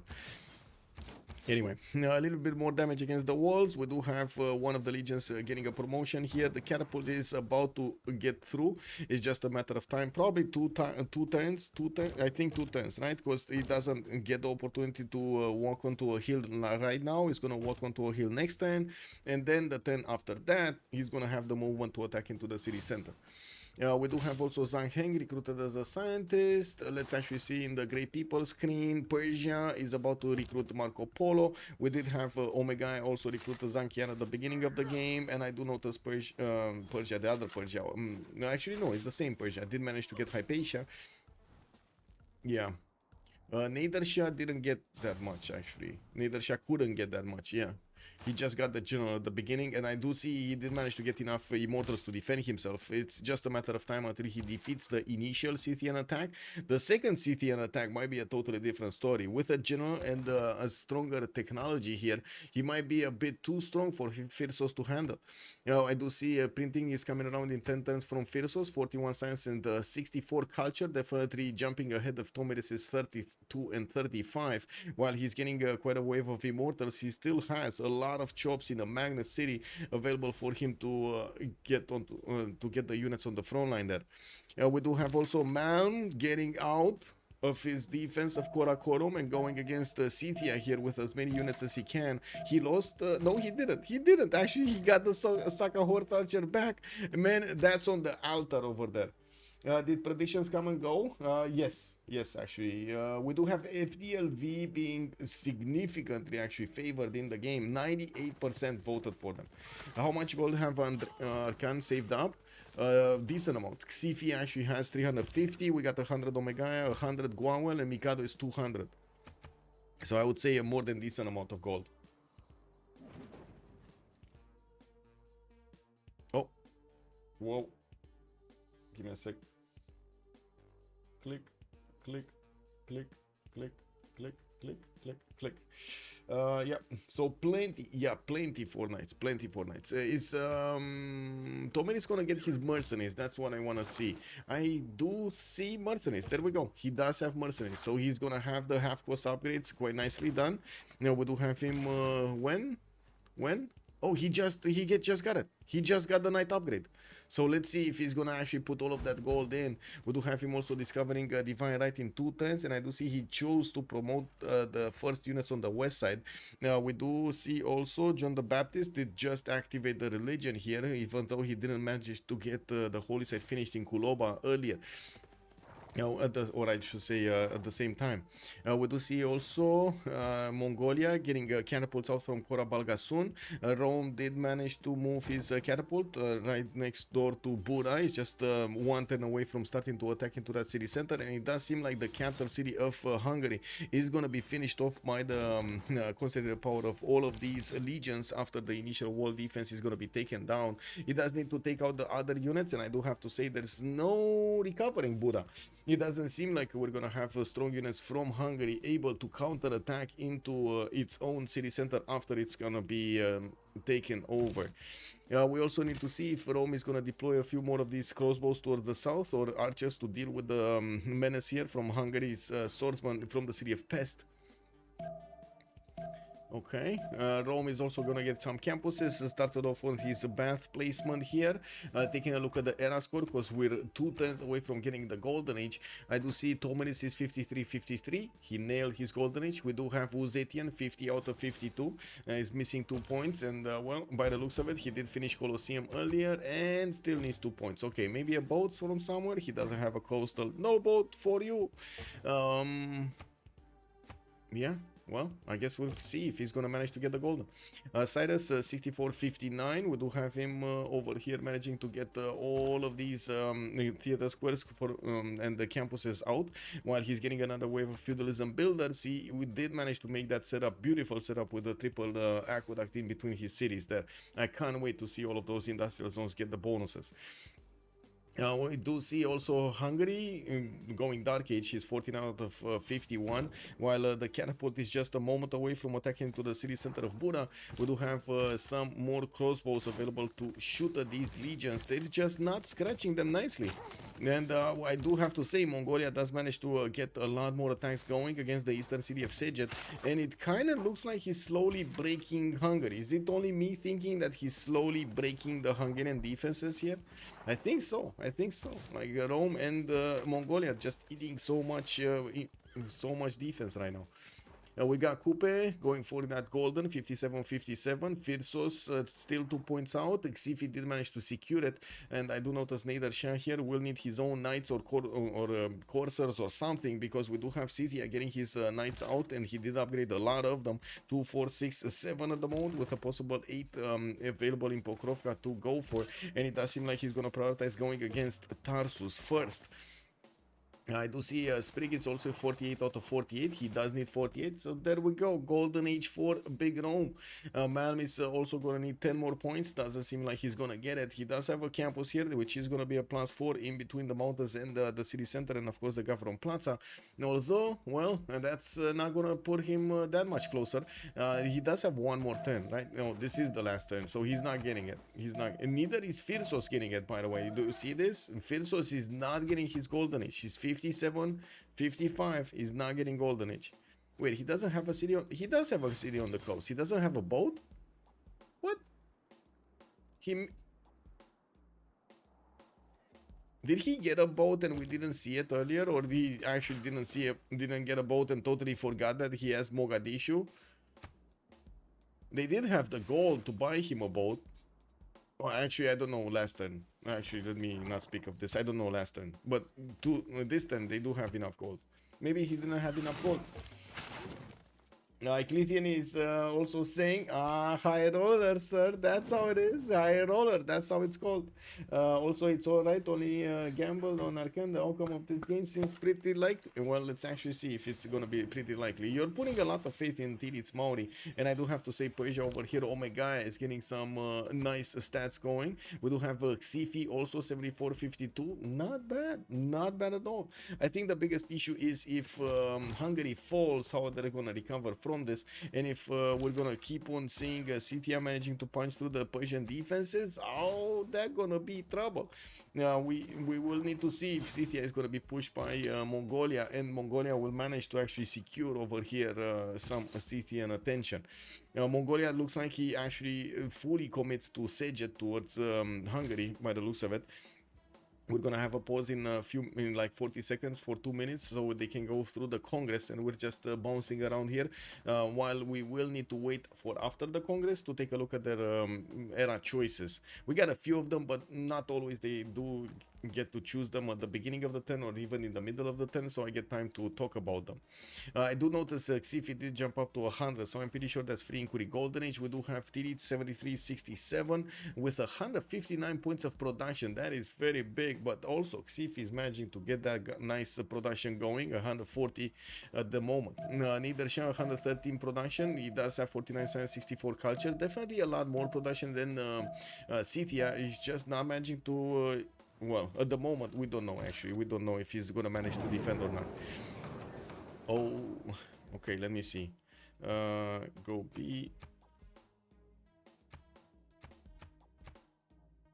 Okay. Bonsoir. I go B. Me.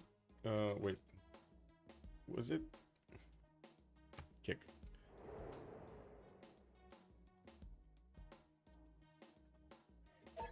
Okay, there we go. Be right back. 2 minutes, or I guess a minute and a half.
Oh, man, I had the pressure for like half an hour. Oh my god, thank god I finished it. Arcane victory hangs on. Hungary surviving. Yes, Hungary lost his capital. He's about to lose his second city here, Sejet, and it does look like it's a critical moment for them. I do want to put up a really quick poll over here because we got a few more people going. Let me ask the big question. Let me put it up over here and you'll see what I ask. Give me a second. Slash poll. Are you excited to play without builder in Civ 7? Yay. Nay. What is a builder? And kick W. Let's see it. Allow additional votes? We allow? No, let's not actually screw this. Yeah. Let's get 5 minutes going. I need a lot of information here, guys. Are you excited to play without a builder in Civ 7? I'm not clicking on anything, but I want to see what you guys are voting while we watch this war over here between Hungary, Mongolia, and Rome. I want to see what is being voted right here, right now, on the Twitch stream of the multiplayer community. Let's actually see. Nay, yeah, yay and nay. Oh, that's splitting up in the middle. Easy, no vote, exceptional fifth. Good evening, sir, and welcome. Yeah, I mean, yeah, it is what it is. I mean, I gotta say, I'm not excited at all. It's a differentiator between good players and, I should say, experienced players and not the so experienced players. So if you take out those, how do you differentiate? Who's gonna make the biggest farms? Making the AI smarter. Yeah, that's the way, right? Making the AI smarter.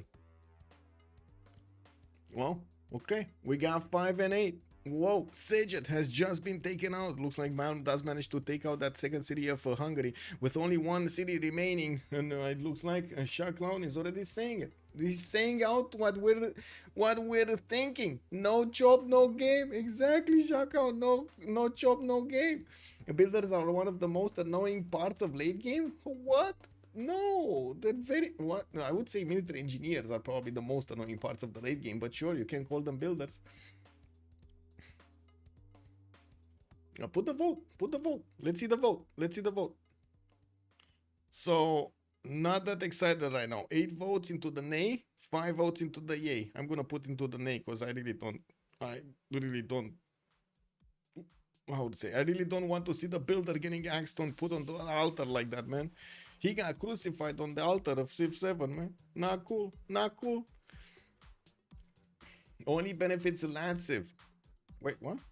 Military engineers too wish there was a command to automate railroad production in a line. Well, I mean, you can definitely get better stuff for the builders. Yes, we did have automated builders in what, Civ5, Civ4 and Civ5, I believe. What is a builder? Exactly. Yeah, what is a builder? We do have Hungary getting pushed, squeezed between the armies of Mongolia, and I do see Rome slowly, actually, the defenses around the city of Pest are crumbling. I do see the Hungarian Shunsu general is deployed in between all of these, and it does seem like he's just hanging on by a thread over there in the marsh tiles. All civilian units are the most annoying part of the game, Tidos. And yeah. Can't a job is the thing that makes the game actually competitive. Exactly. So they basically don't want the game to be competitive. They don't want us to learn, right? They don't want us to become better at their game. They just want us to, I don't know, click on buttons.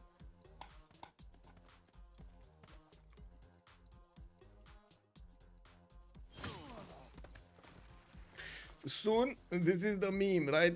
Civ7 player.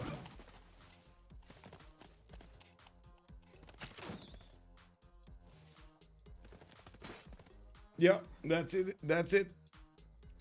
I'm curious if I'm gonna turn into that one. Let's actually see. We do have Mongolia with, of course, a lot more damage done to Hungary here. And I do see we do have, how to say, Rome's catapults still needing to make their way towards the south. Mongolia just took out one of the builders of Hungary that was about to chop a tile for the walls. The walls did not go up. The Roman swordsmen are also managing to get into position to start attacking into the Hungarian swordsmen, which at the moment, yeah, they're getting shut down. Catapult about to walk in. We do have it closing in, and I do notice Rome has enough units on the front line that he can keep on pounding on his opponent. No return there. We do have Scythia actually getting counterattacked. Persia is managing to put these immortals to the text, and it does seem like the Scythian knights were not clumped up properly, so they did lose their position here. We did have a general. I don't know where the, oh yeah, there we go. Ethelfred is here. Does he not have enough strength? No, he doesn't actually have that much strength to attack into the Persian units and taking them down entirely, and especially since these Persian immortals can shoot with the ranged units and with the ranged attack and don't actually suffer damage on return. That's a problem. Also, Eric, hello there, sir, and welcome. Agru Gru, he took Venice North. Oh, beautiful. We do have, there we go. Thank you so much, Agru Gru. Much appreciated. He did actually take one city from the north. Looks like Omega has kept Mikado alive in the game in between him and Uzetian. We do have Maori getting 1-2 in Otatarapa. It would have been quite interesting if we would have seen some D-days coming around, disembarkment attacks against China cities. He only has a single knight over there, and I do notice we do have Maori with a religion, but we do need to see what Scythian religion is. Defender of the Faith and Zen meditation only has it in the southern city, and I do see he still didn't actually finish his first holy site in Kuloba to get that religion activated in both. We do have Persia getting knights of his own and starting to get a few more settlers going, while I do notice Scythia is being torn apart here. It does seem like after Mongolia is going to finish with Hungary, it's just a matter of time until he's actually going to punch through Scythia's defenses also. And we got an answer. It looks like Nay got 14 votes, Yay got 7 votes, and the other ones, I guess it doesn't matter. So yeah, yeah. It looks like we got quite a few viewers over here. Sad, very sad, very sad. And optimistic they might actually, you know, see the feedback from Civ7. Maybe they're gonna see the feedback, you know. Maybe the devs are seeing the feedback. Hey, don't take out the builder, man. It's a good one. Benefits Lance, prod shop being too OP is my problem. I mean, Lancer, you can actually like work the numbers on that one. You can slow it down until it's good enough for everybody, right? Like cut it in half, basically. Like put only 50% reward from the chops or 75%. Yeah. Builders matter. We want micro. Exactly. Prince Cosmo. Good evening, sir, and welcome. No, it's fine. They sacrificed it on the altar to get Civ7 a lot of views, basically. That's why. Let's see. We got settlers coming up from Mauri. I do see he did actually get the Temenaki in the city of Kauia. We do have Holy Sapphire projects also coming from his capital, and I do see a caravel has been upgraded for the extra strength of his bow on his cities there. They're already 49 defense. Now, we don't have that many units available for him to do any kind of damage here against China, but he's trying to see what's in the borders, forcing China to put some more into his units here. Great Merchant, no points. Gypsum, no amenities. Cyrus did manage to get the 2 diplo points, and I do see Cyrus is managing to get not only his production capabilities higher, but the science and the culture going. We do have Xifi over 100 science, same as Tirits. We do have them with comparable production, actually. A bit more gold on Tirits, but it doesn't look like it's going to matter that much. And of course, we're going to need to see here what's going on with Persia deploying such a big military against his opponent. Scythia, it does seem like at the moment he's managing to win these fights 1-1 against Scythia. While I do notice we did have the third city from Hungary being taken out, we will probably see Rome also grab the city of Vilnius, which will mean Rome here with 49 science and 43 culture will have a lot more cities to work with. He's on 91 points of production, and I'm pretty sure that's going to go a lot higher next. Scythia did go for drums of war this time, 33 science and 20 culture. He's definitely gonna fall to Phyrsos' 5172. It's just a matter of time. We do have also Uzetian 101.57 with a free inquiry golden age this time to get the extra science from his adjacency of the commercials. While I do notice he's also gonna have university here in Taiwan. We do have him managing to get Shenyang getting attacked by Hattusa. The Maori Empire did take over Hattusa. This was the city that was kept by Omega, and Tiris did manage to plug in Amani, double it really quickly, and of course made quite a sacrifice for it. Yeah, we do have Cyrus, 71 science and 110 culture actually on Omega. Very good stats here on a Pen Brush and Voice Golden Age, getting Amani in Sparta and also getting a few more libraries from his cities for the extra science. His city population is quite big. The question is, will he be able to affect the game later on? Now, we do have also Mikado down to 3 and 5. He's surviving with the city of Venice. Tirits, 103 science, 91 culture, free inquiry golden age this time, 2, 4, 6, 8 cities with a preserve going in Pokohiwi. And he's starting to put down a few more campuses and cities on the coast. He does have another wave of settlers coming around that will try to get their settled spots. I do see Phyrsos, 52 science, 78 culture on a normal age. Unfortunately, he couldn't get his golden, nor did he manage to get his dark age. It would have been nice to have an extra +5 on his units. Couldn't get it. Although I do have to say these immortals are going to start shooting down the knights slowly but surely. Let's actually see what's going on here. There we go. You see how these immortals are just chipping away at the strength of the knights, not really caring that much about the counter attack here. Let's actually see how things are gonna go. This immortal needs to move back. Yeah, there we go. Make a line, basically. Not allow his opponent to attack with 2 units. Although it looks like 1 is gonna be enough. Kick W. 1 was enough. Uh-oh. Well, let's actually see how Phyrsos is gonna get to big brain this. He does have a few more knights coming around. And I do see he did build the road between Tarsus and his capital, so he can reinforce the front line a lot faster here. Yeah, we do have also Sprig, 51 science and 47 culture. I do notice he did acquire the cities from his opponent. He did take over Vilnius as well. That will free up all of the Mongolian army to move on to the west side and go towards Scythia, which only has 3 cities. And as you can see, we do have intelligence agency coming up in 5 turns here from Mongolia. He did manage to recruit, what I should say, get the city of Sejet here, and I'm pretty sure he's not that far away from getting his Kesheks. Now, we do need to see when that will happen, though. And, of course, the intelligence agency giving him a spy to plug into Cynthia's territory. Oh, there we go. He does have K-Shex. That's just amazing.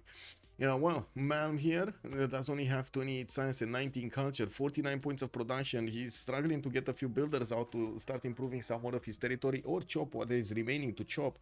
We'll see if these will give him enough units, these chops or the extra production or the next part of the game. In the next 10 turns, he's going to have enough units to go against Cynthia and maybe break the defense of Soloka.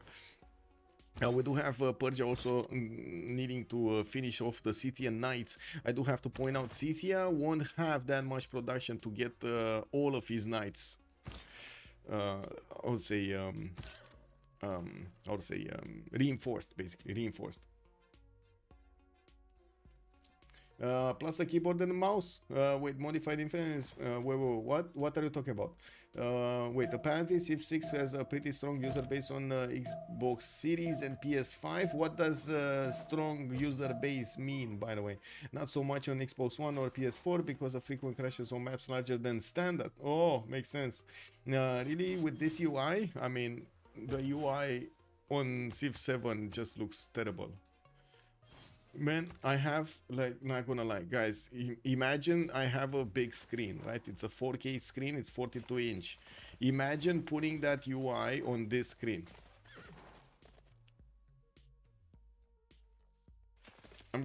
It's basically gonna zoom me out, you know? A strong user base equals large installed numbers. I see. So they installed it a lot, but they don't know if they actually played. Wow. Okay.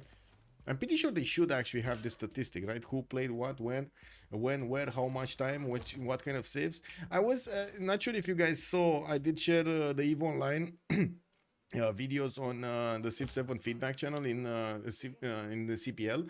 My main concern my main thing was over there.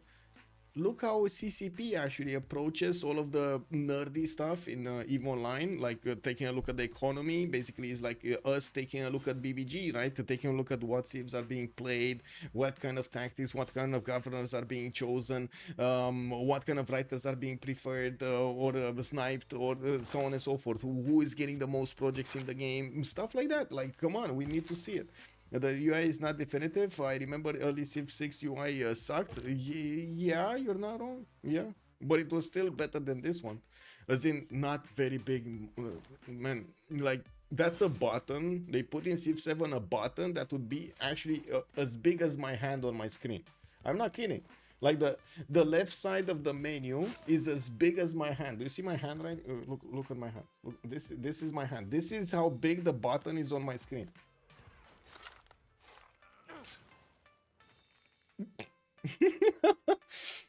Is Kabul attacking Cyrus, Persia? Kabul. I mean, yeah, but it doesn't really matter. Kabul does have a lake in between Parsa and its city center, so it doesn't really get in there. Settler Rome in danger south. Woo, woo. Where? What? There's no settler. What? Oh, this one. Oh, there are two of them. Actually, China's Uzetian warrior is over there. Oh, okay, it's fine. Actually, Sprig is just gonna settle non-fresh if he needs to. No problem. He does have more settlers coming around, and it looks like he's looking to come out of the early war that he did. We do have Xifi actually managing to get the most production in the game with the most science, 210 science, 210 points of production with 135 science points. Now, we do need to see if Maori is actually gonna start moving his units. He's getting spied on by Chinese spies, and I do notice at the moment the Maori is more interested in spreading his religion, which is Jesuit education with stewardship. He's managing to roll 48 points of faith per turn, so you can imagine he's gonna buy out all of the libraries and universities in his campuses like this. It's gonna be so fast. We do have markets coming out from Pokohiwi, and of course so many campuses also coming around. That will mean Tirits will explode in size in the next few turns. We do have also China deploying his units towards the south to try to plug the chokes, and of course the Toas are not as strong as you might think against the Knights.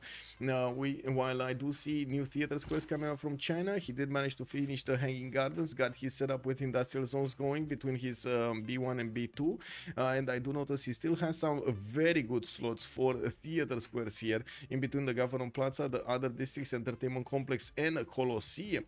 Well, let's actually see what's going on here. We do have actually Mongolia getting attacked by Scythia, slowly getting counter attack here. Now Mongolia is just about to pump out his first Keshek from Ulaanbaatar. While I do notice he will finish his intelligence agency next turn, he still is repositioning his army from attacking Hungary on the west, and will need a bit of time to get them on the east towards Scythia. At the moment, Persia is managing to push back his opponent, push back Scythia to the city of Pokrovka, which is desperately trying to get new knights out on the map here. And we will need to see if the Persian units will have enough strength to keep on shooting down these Scythian knights before they actually get too many. Let's see what's going on here. Well, that was a knight being taken out. Scythia lashing out and managing to do the damage. Let's see if Firsos is gonna get the first moves. No, he's not, and it looks like that knight is just gonna boom, stay alive. He needs the immortal. Yeah, he would have needed an immortal shot there, but he just didn't have one.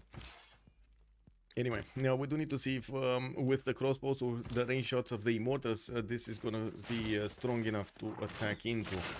We do have some knights in the south getting a counter attack. Scythia did retreat his knights from going towards the cities of Persia, while I do notice Persia will get the opportunity to take out one of the knights this turn with one of his crossbows. He just needs to move it there in the south. Big forest fire to the east of Soloka, spy coming around from that city center. First Kesheks also on the battlefield will allow us to see the damage against the Scythian units. They're doing amazing work. We do have them two-shotting the Saka horse archers and about two-shotting the swordsman. Now I would imagine also the knights are gonna have quite a bit of there we go, quite a bit of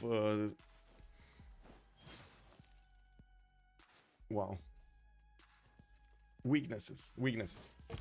Big button is good for accessibility. Yes, for my feet. Yes, if you want to play Civ7 with your feet, that's definitely very good. Yes. That's for the aging fans who stick around since Civ1. Justice, hello there, sir. Good Abend. Hello there. Welcome. Is Kabul attacking Persia? I did answer this, yes. Oh well. Also, YFW, not to bring up, give me a second so I can put it up on the screen over here. We got a comment on YouTube, not to bring up Humankind a billionth time in comparison, but in that game without builders, it tended to have long city production queues and endless end turns for me. Did anybody experience the same thing? Because I'm imagining exactly the same thing that happened in Ara and in the Humankind. It's just gonna be boring, you know, like really boring. You might as well play Sudoku, it's more fun. Anyway, it is what it is. Yeah, I totally agree, YFW. I totally agree. It does seem like it's gonna be problem. Yeah. EVE Online? What's with EVE Online? EVE Online is a lot of things, but it's not that boring. The Sudokus are lit. Yeah, there we go. Keyboard knows. Yeah. Sudoku Players League. Woohoo! Yeah, it's a lot of resource management and long time frames for things though. Yeah. If you're talking about, wait, what are you talking about? You're talking about EVE Online, or you're talking about something else? What's a lot of resource management and long time frames for things?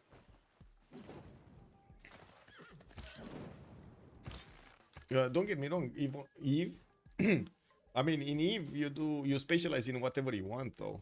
Like if you want to be, how to say, spreadsheet owner, spreadsheet god, you can do spreadsheet god. If you want to be a big titan, you can do big titan. You can do it at the same time if you want to. It's whatever you want. That's the beauty of the game. You can click buttons or you cannot click buttons, or you should not click buttons. You know, that's the beauty. It has that option in it. You can do whatever you want. Don't get me wrong. I do have to say, the EVE Online is an extremely time-consuming game. Like, it's built on consuming time, but it's also one of the realest games that we have around in the economy. So, you know, you can't have a simulation without something else, without some realism in it. It's been a while since I played, so my memory may be a bit shoddy on that. I mean, I haven't played EVE Online in like really commit to EVE Online in like 5 years or 6 years. Since I joined the Civ6 community, I was playing EVE Online. I even played it like half EVE Online, half Civ6 while I was getting this, but I just got how to say too many battles, too many fights, too many. We were conquering the galaxy, easy peasy. It felt, but at some point, because I was doing like the propaganda for my alliance and stuff like that, it felt like we could just conquer the galaxy with no problems. It was just a matter of time until we defeated our opponents there. Fingers crossed. That's when what Ashes of Creation starts. Yeah. Well, we do have Persia starting to counterattack into Kabul, wanting to take out that catapult. I do see Scythia is still waiting for the Kesheks to come around, while he did put one in the low HP.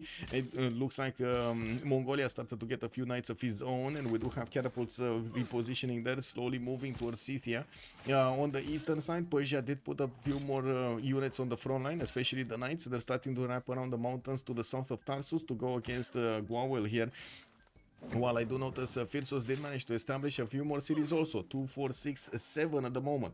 Also Rome, Sprig is gonna put a few more cities of his own, getting his Great Bath going, getting a few universities, also banking on those Erascore points. We're 9 turns away from seeing the new age. I'm pretty sure he does want to get that reform the coinage going. We do have him only on 63 science and 57 culture, has a lot to catch up, and I'm pretty sure the universities are gonna be one of the things that allows him to catch up on.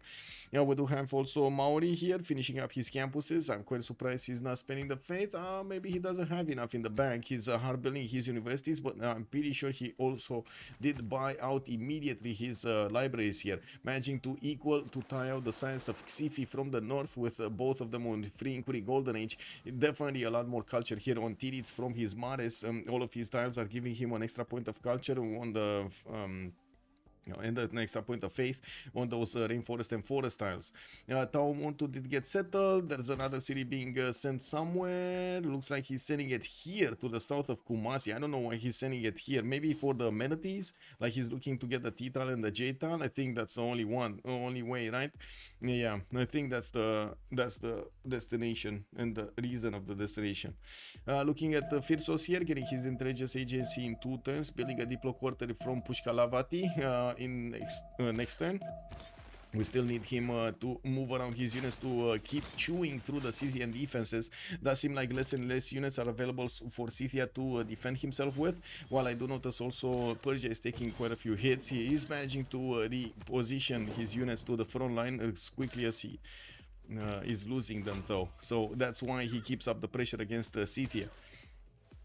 Yeah, we do need to see the stronger units showing up on the front line. And I gotta say, the Scythian Knights and Saka Horse Archers and whatever unit actually gets damaged here, they're gonna take a long time. If they don't get a promotion, they're gonna take a long time to recover their health. He does need to put them in the city center if he wants to do the best attack going. Oh, well, they need to give up on another slot, another tile there, and you can see how Freritos' army is just slowly moving forward, punching through the defenses of his opponent. Mongolian starting to put his Kesheks to work here against the city of Kuloba. I gotta say, he doesn't really have how to say that much defense on these Kesheks. They're gonna be slowly chewed by the Gwawel's Saka Horse Archers and crossbows. You do see how they did manage to take out that first unit, and the knight can take out the Keshek. Malm, I think, made a strategic mistake here. Even if he does manage to get the promotion on that one, it should be enough strength from CTI's units to take that Keshek down next turn. Anyway, we do have a secondary attack going towards Soloka with knights and horses. I would have expected maybe at some point he's gonna get that nice and juicy Corsair upgrade. He's not getting there, and he doesn't have intel on opponent's movements. Actually, unfortunately for him, Scythia has it, and we do have Gwawel over here managing to get that extra +3 against his opponent. We do have the Mongol Horde ability short on Mongolia, and he's trying to get his printing in 2 turns. He did put a spy in Pokrovka, getting the listening post, but still could not manage to tie out this intel on opponent's movement from Scythia. We do have a spy here in Korabal soon. Yeah, I'm pretty sure he's gonna tie it, but he just needs those 2 turns to get that printing. Taking a look here, we do have a settler coming around from Hungary. He did manage to live in Nazca. Okay, sure, got an envoy in there. I do see Maori is actually not spending that much faith on his builders. He's still buying missionaries. Yeah, he's buying missionaries. Not spending the faith on the libraries. So wait, if he's not spending the faith on the libraries, what is he spending his faith on? Because that's a lot of faith. 48%, not bad. We do have also Omegaya with 120 science and 129 culture. While 2 of his allies are about to go down, we do need to see if we're gonna have Rome over here starting to reach higher stats. He's only 72 science with 60 culture, and Sprig will take quite a bit of time to finish his universities. Did manage to recruit Hildegard of Bingen, and I do not see the next one like Newton or Ibn Khaldun coming up here. We did have China recruiting Ifadlan. I do see Persia Marco Polo, that's Omega Persia Cyrus. While he did manage to get that Hypatia at the beginning, I think we're missing Zankian. No, it got picked up earlier by the same Omega. Okay, so he has 2 extra trade routes on his side. China is about to recruit Bisheng for an extra district and population slot over here in one of his cities. While I do see our museums are coming around from Tiritz, he is managing to get that 200 science quite quickly with 150 gold per turn and 235 points of production. Sprig is about to hit 200 points of production also on 184 at the moment. Okay, what's going on here? We got Persia. Okay, spy from Mashhad, spy in Gordian from Scythia. No spy yet into Scythia's territory. Let me actually take a look at the damage points. Nobody, like neither of them do have an extra intel on each other. Okay. West side. Oh, okay. One single Keshek showing up on the front line. One single Keshek. And it looks like the 2 Kesheks did get back. They did manage to, I would say, be safe. 3 turning at night. We got more Kesheks coming around here. Okay. Not that much defense in Kuloba and Soloka. And it happens exactly what it did happen to Hungary, because he's being pressured from 2 sides. He can't really reinforce both sides, right? So he needs to choose. He chose eastern side to be reinforced first, and he's putting up a massive fight against Persia, against Firsos, which also is pushing him with so many units. While right now Mongolia is barely starting to pressure on Scythia, just like Rome did at the beginning against the Hungarian capital. We're going to need to see if he's going to manage to break the defenses. We did have Pazik being placed over here quite close to the Persian borders, although Persia doesn't have a single unit to defend it properly. He only has a single horse. That's not going to help out that much. He needs to get a line of units here to the south of Pazik. There was one moving north towards Persia. Yes. He just placed it down. He just placed it down. I did see Scythia sending a settler. Yes. They did. Yep.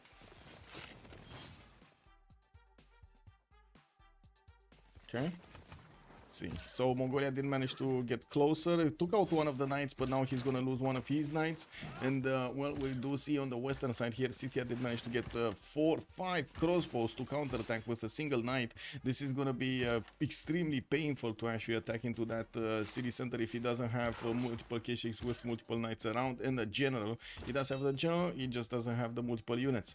Looking here, commercial hub investments from Persia. We do have the governor one, Irina of Athens. Galilei is going to be the next scientist. That means we're still going to need to wait for Newton and Ibn Khaldun to show up. Otarapa, universities, Tiritz, getting universities. Okay, did jump up to more than 200 science, and I do see him keeping up quite nicely with Uzetian's production. While I do see also more spies are coming out from Xifi. We did have a few of them showing up here in the cities of Maori. I think one moved away somewhere else. I'm not sure where, but it did. Oh, in Hattusa.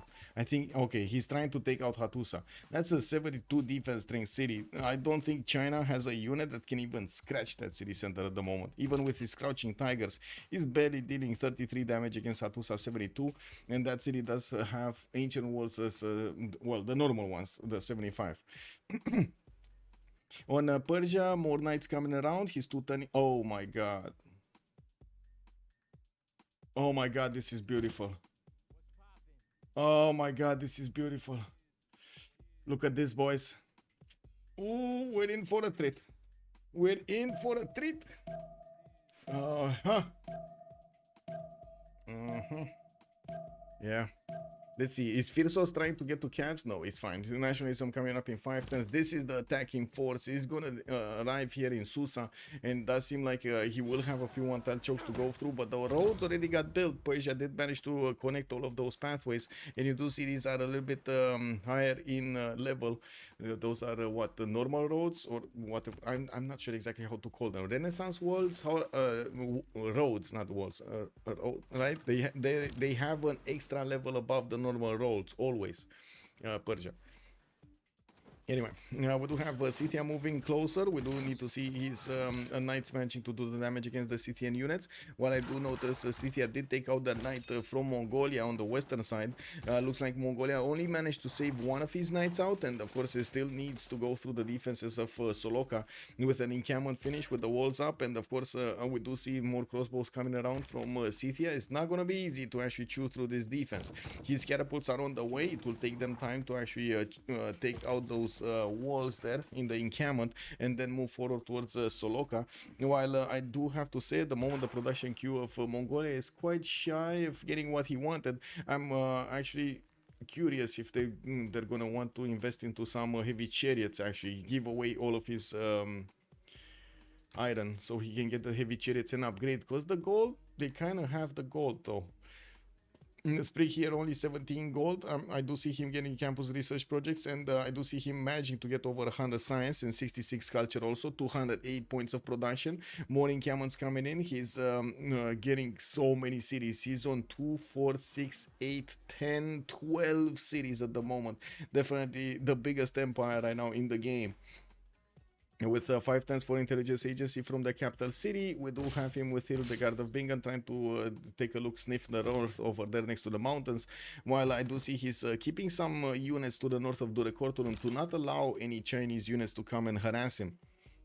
Why are they so mad at Tommy? I mean, I don't know. Tommy made them dirty, maybe? Did them dirty?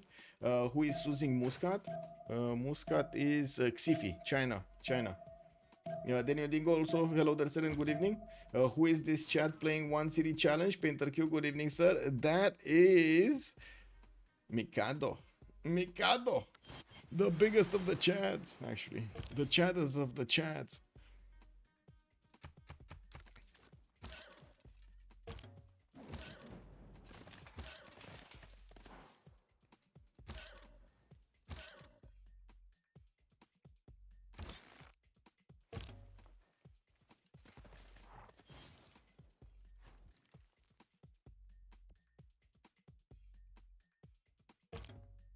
Okay, Tarsus coming up in 2 turns there. Spies in Mashhad, the University in Bactri. We do have finally the settler from Mauri getting onto this coast. And slowly we do see the units of Persia starting to move towards Susa. 2, 4, 6, 8, 9 of these coursers. We do have a knight also with them, but I don't think that's actually going to go on the offense here. Now, it will take them a little bit of time to go and choose and disembark. I don't think he actually knows about how the territory looks like, but I do want to double check. Yeah, he doesn't know there are mountains and one-tile chokes from the east to the west. This is not going to be an easy land to actually go through. All that Persia needs to do is put a knight on that spice, and that's about it, or on the 1-4, and that's about it, right? It's going to be quite hard to actually go through that. Now, at least the city of Susa is going to be exposed, and I'm pretty sure Omega will probably lose that city, if not all of the tiles that are there. Campus research projects looks like they are starting to ramp up their their points for the great scientist Emily du Châtelet is going to be the next one. While I'm pretty sure they're trying to snipe Khaldun and Newton. We're going to need to see who are they going to end up on. We do have turn 4 more turns until the next era. While I do notice we do have Rome, okay, just sitting over there, starting to reposition his own army towards the north, towards Hattusa. And I do see Omega is still, wait, is he getting, wait a second, is he actually getting beaten by Kabul here? Because Kabul looks like he's not caring at all about his attackers. He's really not caring at all, man. That's a 54 defense strength city on the coast with a crossbow inside that didn't get walls up, but we might actually see walls just getting one turn. And look at this horse, it basically dies. The knight and the horse basically died attacking into the city center. WTF, exactly. How many, are they gonna both die? No, just one, just the horse. Okay. Well, that knight doesn't have a promotion, and if it attacks again, it will certainly die. Now, we do have more campus research projects, and let's see. Did anybody pick these ones up? No, I think we did have China passing. Maori will probably want to pass this up, and of course Rome will pass this up also. We might actually see somebody like Scythia picking that one up. Yeah, well, we do have the catapults about to start attacking into the encampments, and we do see these Keshiks of Mongolia starting to cross the rivers there. The encampment is getting attacked. There we go. We do have another catapult that didn't have enough movement to get into range, while I do notice also Scythia is starting to chop as many of these crossbows as he possibly can to shoot back at his opponent. These Mongolian Keshiks did manage to do some damage against these crossbows and took some of them down here. We do have new Keshiks on the way. They will need to arrive on the front line to be effective, while I do notice because he actually needed to deploy more units on the west side and defend Soloka and Kuloba, he started to run out of the defense on the right side, and you do see Freritos coming in with level 2 crossbows and a lot of knights going against his opponent here. This is a problem. Big problemus maximus. And while we do have Freritos managing to figure out how he wants to disembark next to Susa, he will get to pillage some campuses over here and some commercials, maybe even get a builder, but that's a one charge and he's probably gonna finish it. Try to improve the spy style there. We don't have any units from Persia to try to fend off an attack from the right side, and he's trying to actually get as many seeming abilities going, or I should say seeming as much seeming done, so he gives his lead, or I should say keeps ahead of his opponents. Production capabilities from Maori, we do have him on 278 right now with 260 and 121 culture, getting a massive wave of shipyards in his territory, while he's also placing down an industrial zone from Kawihia. That's a +7. He will manage to get the factory bonus to all of these cities, 1, 2, 3, 4, 5, of course, including the Kawihia. 2, 4, 6, this is too far away. Opango is too far away. We will see him with a lot more production here. We do need to see if Guawil is going to survive the counterattack of his opponents, and of course what will they do when all of the units of Persia are going to disembark on the other Persia's borders.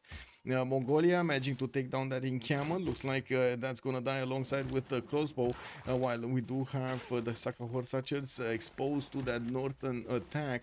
We do see them not caring. He's just not caring. He's attacking directly into the city and crossbows and taking them down as quickly as possible. Curtis Love, very enjoyable fidget spinner on Persia. Yes, sir. Did you see this? You see this?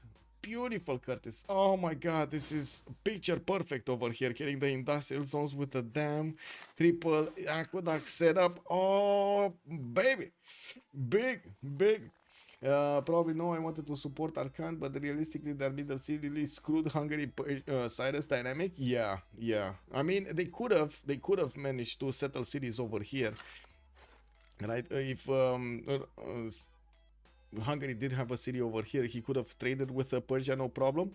And I do notice Persia was actually forced to bring a frigate to the fight against Kabul, because that city was too strong, way too strong. One city too strong. Okay, these units of Persia are starting to disembark, and they're gonna need to figure out the way towards the mines over here from the city of Ray. They do have 2 of them to pillage, while they could get into also the lakes, so they can disembark on the other side. We're gonna need to see if we're gonna have Freritos here managing to keep these in the fog of war, so he doesn't let Persia know about them until it's too late. I think right now he basically succeeded doing that. We will need to see next turn when he's gonna last move and first move his units to start positioning them towards the city of Susa, if Persia is actually gonna notice and actually get some defense up. We do have also China getting some encampments down. I do see at least one being placed from the city of Taiwan, I hope. This is not going to give him that many points of generals, and of course we're going to need to see if he's going to manage, or he's going to need to defend himself against Coupe. Coupe did jump up to 283 science and 126 culture with 305 points of production. We do have in the Great People screen, Isaac Newton getting picked up by Julius Caesar. Zetian did get Ibn Khaldun, and I gotta say this is massive. He does have Colosseum, so he does have, or he should have actually, quite a bit of happiness there. +6 in the capital city with +3 in the other cities. +6. Okay, he does have at least 4 cities with +6, if not even more. 6 cities with +6, only one with +3. Hattusa, even if it is being placed under siege, looks like China, well, is still scratching the walls over there. Kandy has been defeated. That's Kandy right here. That's another city for Maori. We do have Maori getting his universities up and panning those points of science as he goes. 324 points of production also helping him out. What's going on here? Not much actually. Okay, so Mongolia slowing Chu through the city and units. He lost the majority of his army here to the west of Soloka. Not sure what happened with these guys, but they died really quickly. Now we do need to see if Mongolia is going to manage to upgrade the new ones. He does have castles in Teutons, and the wave of horses are pitting here in Karakorum that will get the Corsair upgrade. I mean, I guess they're going to be strong against the crossbows, but might not be strong enough. Maybe it's just me not being a believer in the Corsair strength. Yeah, we do have also Scythia getting attacked by Persia here. Okay, not much happening, to be honest. Not much happening. It's, at the moment, it's kind of a stalemate. Wait, did Persia actually get to nationalism? He did. He actually did get to nationalism. And Guawel is barely getting enlightenment in 12 turns, while he's also trying to get his gunpowder in 3. Now, unfortunately for him, he doesn't actually have a melee unit that could upgrade into a Muskerman, so he's just gonna get that for the sake of getting that, basically. How to say the definition of chilling. Yeah, he's just chilling. He's not doing anything. Wait, Maori actually did get to levy a catapult from it. Kick W. Anyway, we'll see if Maori is actually going to want to get some units out against his opponent. Sifi is going top 3 for labs. Tidits is going astronomy. Looks like also top 3. We will need to see if any kind of unit will actually come from the west here to try to get into the borders of China. Just like we see over here, Persia managing to get into the borders of Persia on the other side.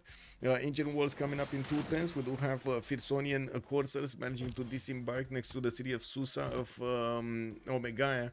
And well, right now they just need to get going. Can they, how far away can they get? This one is gonna need to get here. This one is probably gonna need to disembark on the 2-2, and he's going for the mines. Yeah, there we go. Putting yeah. This one in the water.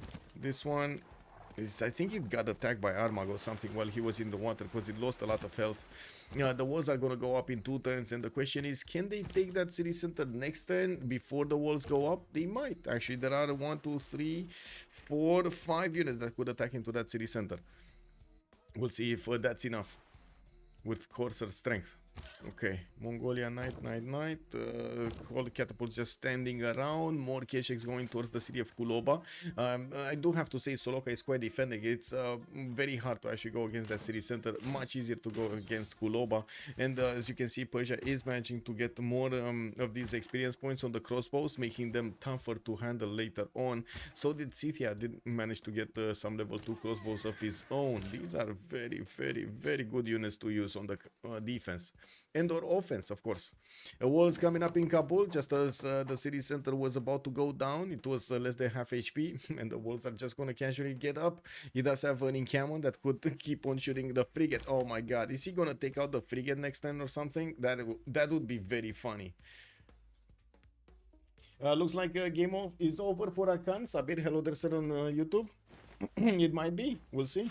I mean, as you can see, Xifi and Omega are trying their best to actually come back into this game. I do have to point out we just jumped into the next Congress, or I should say the next era, and we do have Tirits managing to keep his lead in the science screen. We do have Sprig managing to get to equal Cyrus here. He just needs a lot more culture, and I'm pretty sure he's gonna get it. About the same production points, 260 versus 300. While in the era score screen, we got Dark Age, Normal Age, Dark Age, Dark Age, Golden Age on Tirits, Dark Age, Normal Age. So Tirits will have that reformed the coinage, and he's on 245 points of gold per turn. He's managing to make significantly more, like double the amount of points his opponents are making per turn. Let me get this Congress, and we're gonna be talking after the pause. What was it? The second one? Oh, Prophet. I did put the Prophet, no? Yeah. Okay. Alright, go B. Okay. Be right back. Let's actually take a look at the big mess over here. Big mess. Biggest messes.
Well, let's actually see what's gonna happen this era with all of those courses starting to walk in. We do have the Mongolian troops also entering the city and borders here and slowly eating away the encampment strength.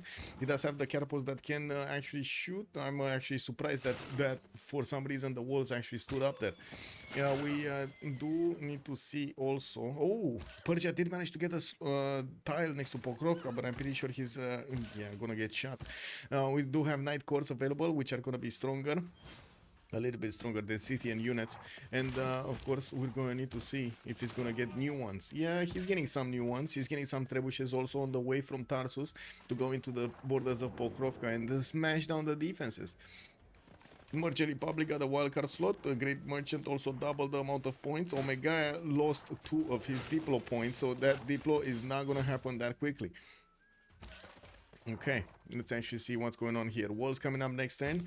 Persia did manage to get 2 units to defend his city of Susa, and of course the Corsairs do have the pillage ability on their side. We're going to need to see if they do choose to pillage or do something else. He could keep on going, by the way. This Corsair can get into these Corsairs can get into the water and keep on moving towards the main cities of Persia, putting his beautiful setup in danger with industrial zones. That's a lot of gold that Persia can actually acquire if he gets those hoofs on the industrial zones.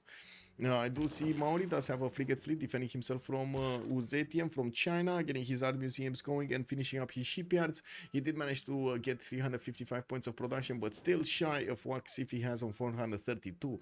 The science difference, though, is staggering right now. 100 points of science more on Coupe, 256 and 122 culture, a little bit more than Uzetian. While Omega is going to be slowed down, I'm pretty sure Sprig is just going to rise up very quickly here with an army of spies coming around from Rome and Ravenna.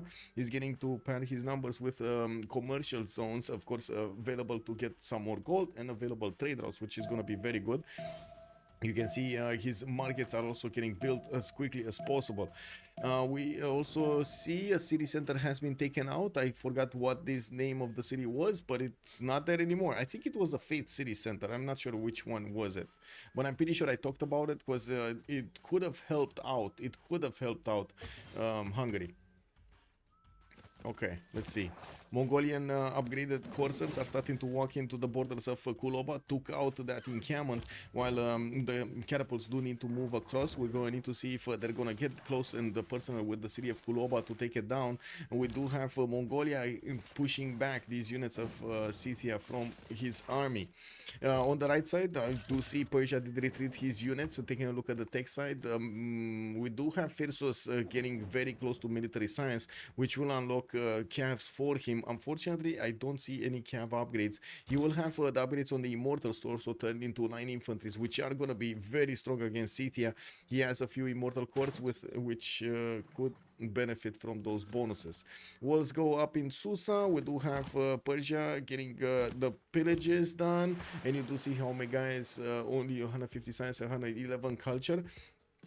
Trying to plug in Victor in the city of Susa, and now of course he needs to contend with the defense on the right side. He did manage to get quite a few more corsairs out and plugged in the shoreline that could be disembarked by the Persian corsairs next to the city of Ray, so he protects his inner core over here. This is his engine right here. This is basically his engine, the aqueducts, the industrial zones, and the dam in the middle. We do see a doubling of the Hungarian cities. On the Uzetian, we got some more amphitheaters getting his banks up for the goal per turn. Goal per turn is atrocious here, only on 50, 38, 38 is just not enough to upgrade units if they need be. And of course, can't really help out Scythia buy some units if he also needs to.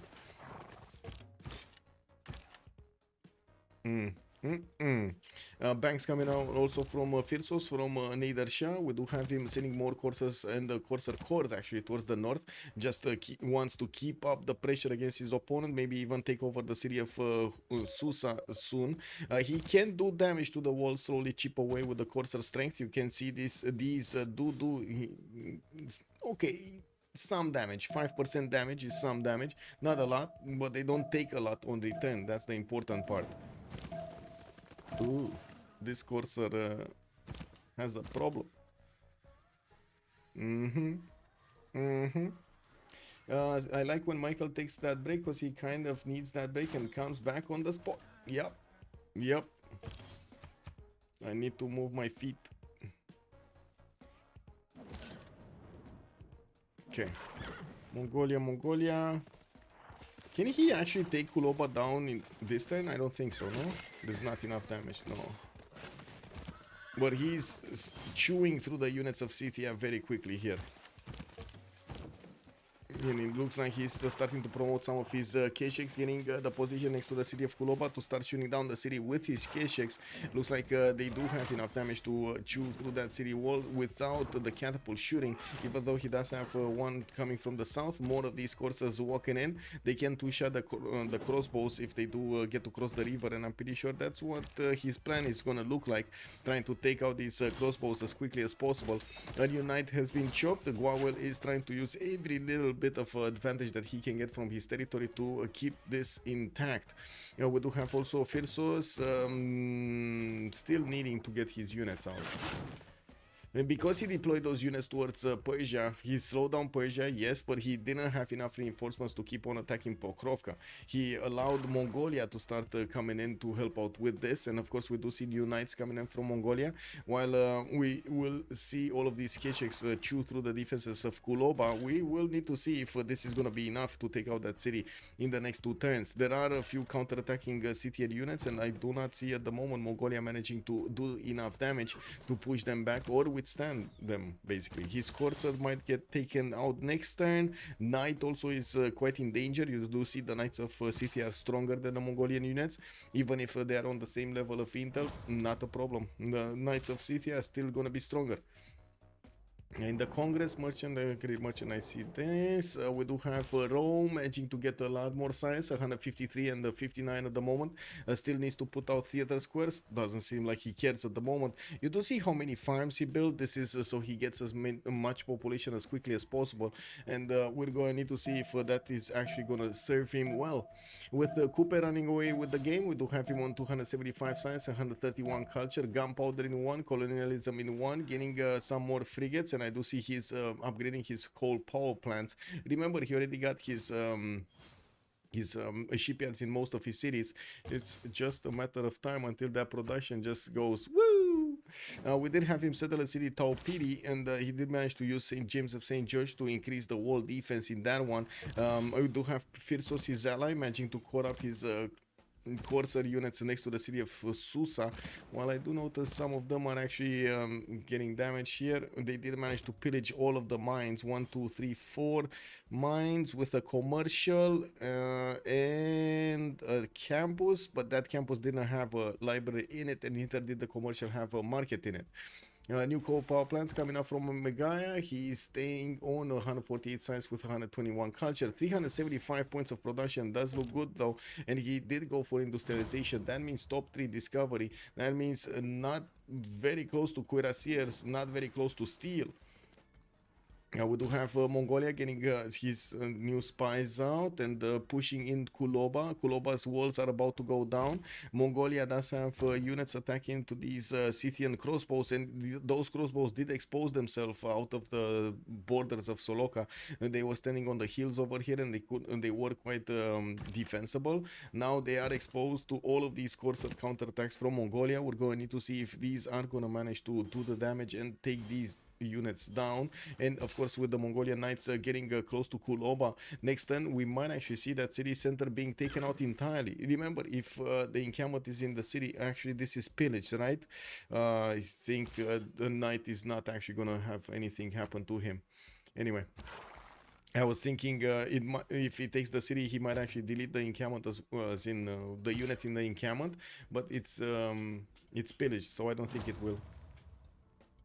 Anyway, what's this? Candy. Okay. Chikanitsa coming up in Kawihia, 4 turns. That's going to be quite a bit of extra culture and extra production on all of these rainforest tiles. I do have to say he doesn't have that many of them, so I don't think he cares that much. He did manage to get culture on quite a few of these tiles. Wait a second. He does have Mont Saint Michel somewhere, and we don't see it.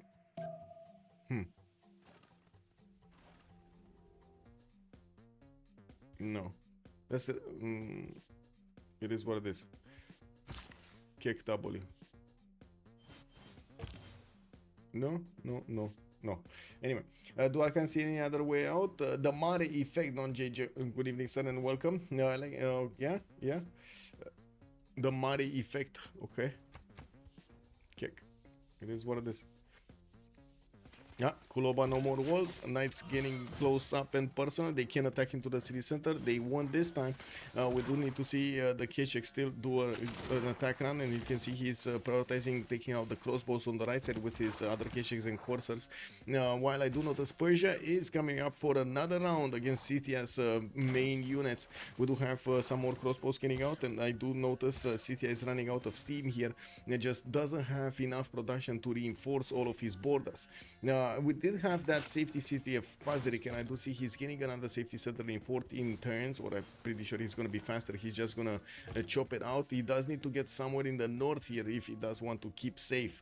And it's going to take quite some time to go through the one-tile chokes and go through the mountains. So you can see there's no pathway, no road here. It will take him a lot of turns to go through that rainforest. So first city down from Scythia is gonna put Scythia in a bit of a predicament. He's gonna lose the production that he barely had anyway. So you can imagine he's not gonna be very happy about this. He's only on 79 production. Kul Oba is 21 of that, 21.6 points of that.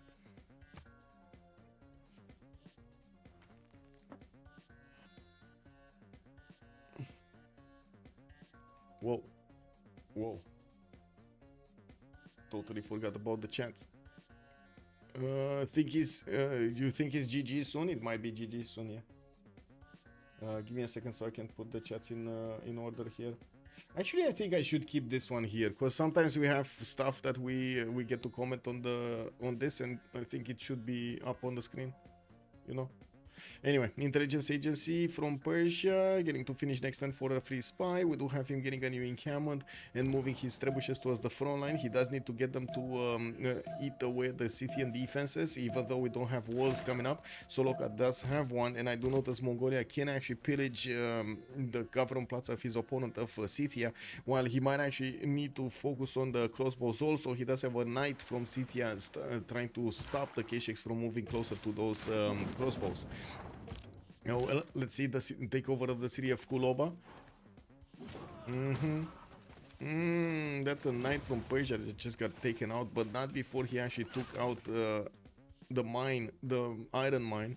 And we do have the Mongolian units prioritizing taking out the units of Scythia, taking out another one of these knights before they attack into the city center. Neither of these Kesheks do have any more movement, and I do see a single knight that could attack into the city center with another one on the way. Malm is trying to get as many of these out as possible, as well as reinforcing his Keshek numbers. He does need these to help him do the initial damage against his opponent here. Cavs from Persia starting to move in. Cav cores also. These are going to be significantly stronger than whatever Scythia has to put out for the defense. And I do have to point out, Wanwell is trying to get to his ballistics, but he's barely getting metal casting next turn. While on the western side, we do have Maori getting a big fleet next to Otatarapa. We might actually see him try to get some... I mean, he can get shots on Shendu though. He can attack Shendu with a battleship from this tile, but it's only one single tile to attack into that city center. I'm not that convinced it's going to be enough. It's going to be significantly problematic for Xifi, sure. Is it going to be enough to make Xifi concede? That's another question. We got military engineers from Xifi. Oxford University also getting out from his capital city. Looks like he's playing a very nice puzzle game over here, free simming.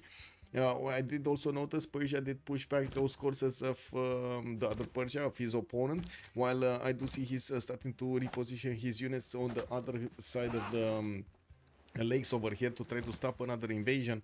Freritos will need to get these back and maybe promote them and maybe send them to Scythia to finish the job that he started against his initial opponent. We do also have a wave of feudalism builders coming around from Freritos and getting his theater squares out from Bactria in 2 turns, getting some banks in Ispahan.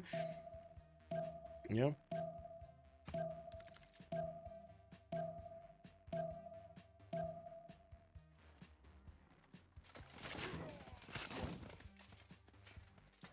Well. You gotta say, Persia is running out of units to attack into Scythia. The walls are going up in Pokrovka. Kuloba just got taken over. Scythia's units are going to be exposed to Kesheks from both sides right now. Or I should say from attacks from both sides. We do have Persia's Immortals also able to do massive damage against the knights from afar.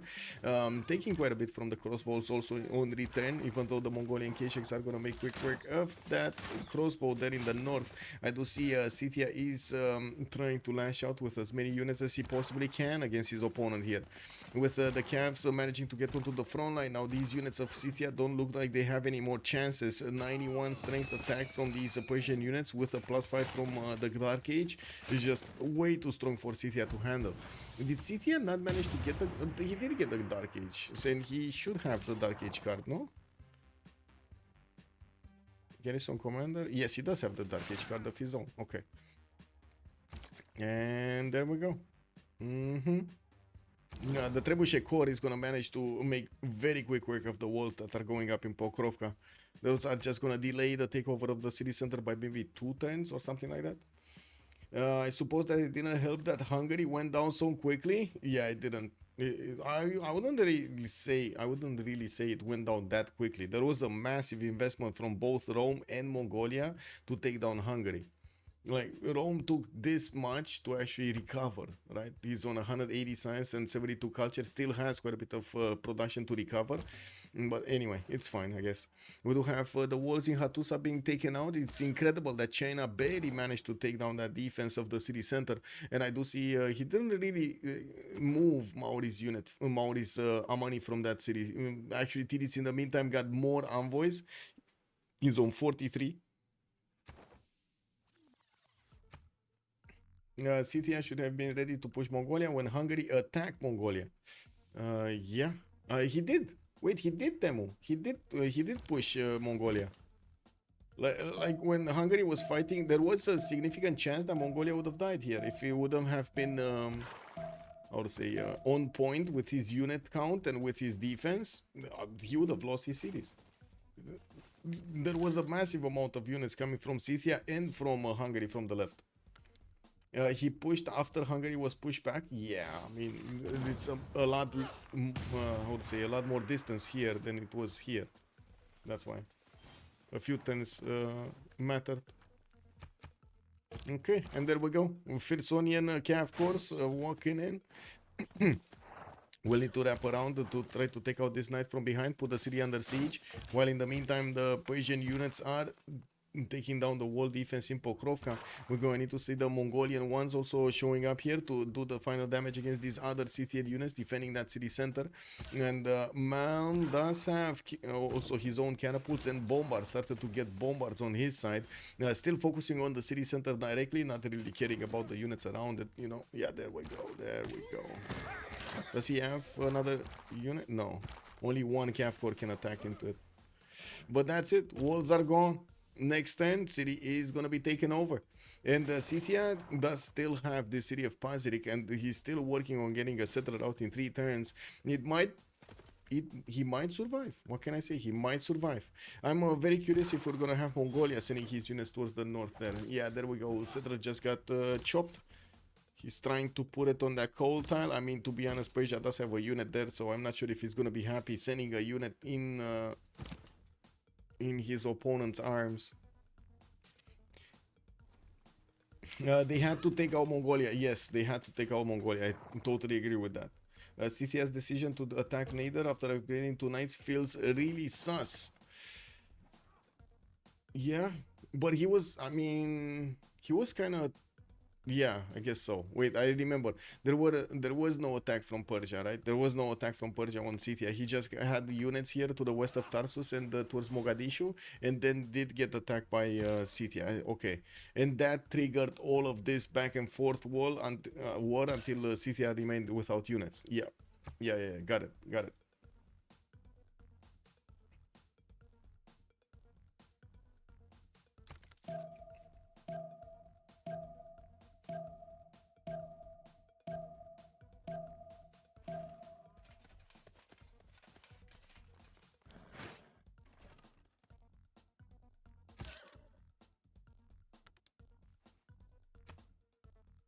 Whoa, look at the trade routes coming off from Maori. We got so many trade routes across the ocean there, managing to get him 255 science, 255 points of gold, I mean, and 155 on Firsos. He's on 300 science, while Xifi is still trying to get back to 200 plus. I do see more production capabilities right now on Tirits, and by the looks of it, we did have Persia managing to take out the capital city of his opponent. We do need to see if Mongolia is also going to walk in and take out these units. The Cavs of Persia are doing a massive work here to keep pushing through, and while he does have his generals next to, I do see he did manage to recruit Amina. Very few units remaining for Scythia to fend off attacks. Only 2-3 knights in total with a horse and a crossbow that's probably gonna die soon. Now we do have the Mongolian coursers needing to get close up and personal with Soloka and allow these catapults to also start attacking into that city center. I'm quite surprised we don't see Malm moving that catapult across the river towards the south on the Kurgan, so he can attack into that city center.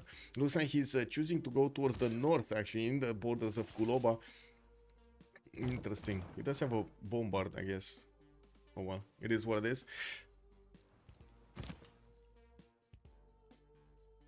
Okay, so doesn't look like this settler is gonna get anywhere. He needs 1 turn,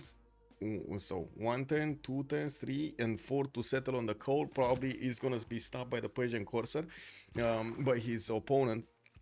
While Mongolia and Persia will only need how many turns? 1. No, what is this? Is this a hill? That's a hill. Okay, 1, 2. This is a hill. Yes. So in 2 turns he's gonna start attacking Soloka, and he probably needs 3 turns. 3 turns to take out Scythia. It's faster to take out Scythia than Scythia will get his safety settler out. This is a problem for City, of course. More amphitheaters coming in for the Freritos. He barely gets 100 science, but we do have Sprig managing to get to 200, and I do see he's also on 357 points of production. The goal per turn is still so much more better on FDLV, even if right now Mikado is starting to make 69 gold a turn with his trade routes here towards his allies. It's still not enough. I'm trying to put another city to maybe get a harbor / commercial around it, and of course we're going to need to see if that's going to be successful. With Persia needing to move, the biggest question is he going to start attacking Soloka as quickly as possible, put it under siege, or he's going to fool himself with the units of his opponent? Looks like he's fooling with the units of his opponent first. Okay, he's playing with his food here. Advanced flight coming up in 3 turns from Xifi, while we do have TDs going for rifling on Coupe. We're going to need to see if he's going to manage to get those ballistics. I'm pretty sure with Zetian, even if he does manage to get knights, it's not going to be that easy. And I hear a lot of upgrades. What is upgrading? Oh my god, this is beautiful. Oh my god. And I gotta say, if he will get to connect here, he's gonna connect to the roads of China that already got built with the military engineers, and he's gonna just everywhere. He's gonna go everywhere. Yeah, I think this is the killer move here. He just needs one more turn. Military engineer ready to go through the mountains to choo through his way over there towards the cities of China.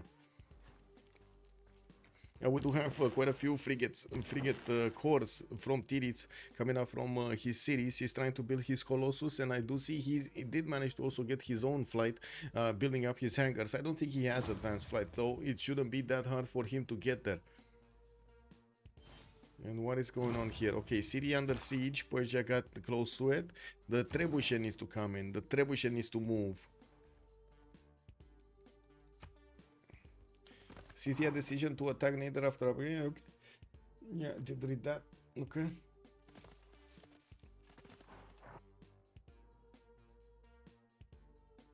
Oh. Kick.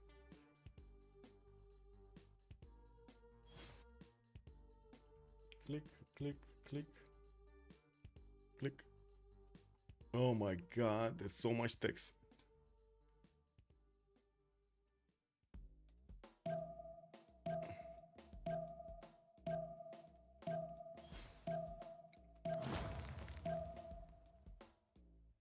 Yeah, I don't think Wowell is happy about this, not gonna lie.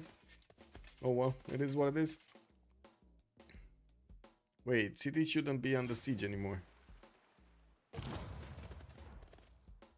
Lol. Whatever. And that's a GG right there. That is a GG right there. We did have Hungary falling to the concentrated power of Mongolia and Rome attacking into him. Julius Caesar getting the massive army of legions against him. It was too much to handle. We did also have on the right side, Persia and Nedershan managing to go against Scythia, and even if Scythia was trading punches with both him and Mongolia, it was Nedershan that did manage to get the final punch, in the nail in the coffin in his capital. We did have also some raiding parties going towards the other Persia of Arcanes, and they did manage to get the job done. Let's actually see a bit of a post-game chat, and I do want to see if the GG was sent because of this. That's why, that's the GG, by the way. This is the why it was GG. Immediately Sprig got the tunnel, got all of those units through. Immediate reaction from China. GG. That's it. Let's actually give me a second so I can switch my sound settings and also put up the post-game chat. Find the channel, move into the channel, say hello to the boys. Sans bonus de sim sur un très mauvais spawn, Xifi. Titi, t'as eu un émissaire dans une hutte? Oui. Toi aussi? Ok. Oui. Oui. Mais parce que, enfin, moi j'étais en mode, ok, j'ai eu l'émissaire dans la hutte, normalement, je peux aller tech alliance avec les bros et normalement tu la contesteras pas. Puis avec l'émissaire en plus. Ah bah j'ai mon ton consulat tour 42 ou 43, un truc comme ça. Ah, moi aussi, j'ai rush comme un chien. Mais après, le truc, c'est. Bon, ça me miscom, mais je demande à Xifid de me passer le marchand, il le prend. Je Après, perds un c'est trop tard à ce émissaire moment-là. et. Non, non, non, non. Non, non. Parce que si tu le refuses, je l'ai le tour le tour juste avant qu'il proc sa manie. Et je peux Ah encore. oui, il avait déjà Mani à ce moment-là, non? Non. Je sais plus. Justement, je me suis fait la réflexion. Mais c'est pas Non, grave. j'aurais dû aller la raser direct, la CS, ça m'aurait donné un endroit pour faire plein de colons. Hein.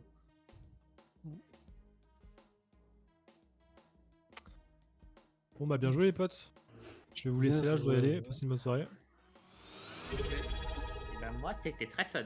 Du vrai combat.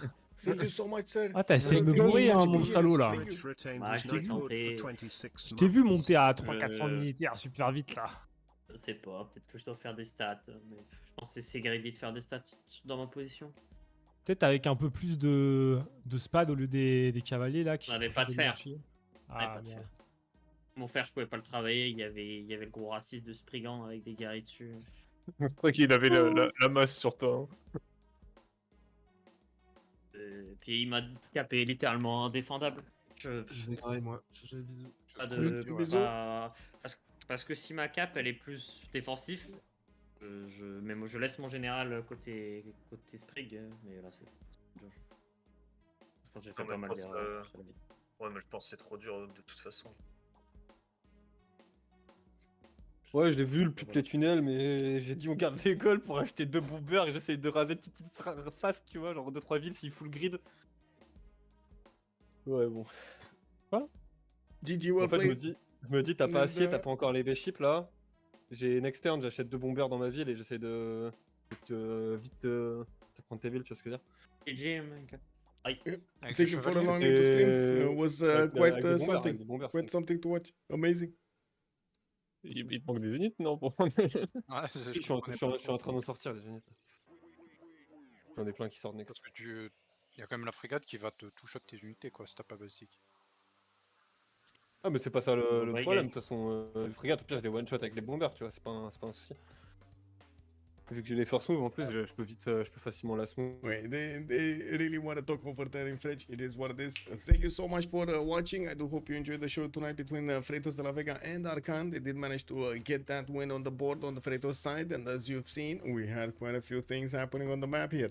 I do want to thank you so much for, of course, the follows, for the subscriptions, and of course for your support on the stream over here. Keep on throwing over all of those questions, and of course, if you have any kind of feedback about Civ7 or your expectations about Civ7, let me know in my Discord or let me know on the next streams. We do have a feedback channel also open in CPL. We are interested as the multiplayer community to actually know about the feelings of our players about the next game, the next iteration of Civilization 7. Will it be as successful as Civ6, or are we gonna watch something else develop there? Thank you so much for everything. Let's see each other next time, and of course in the meantime, have some fun with some Civilization 6 content. Don't forget to like and subscribe on YouTube, and of course leave a comment down below. Bye bye.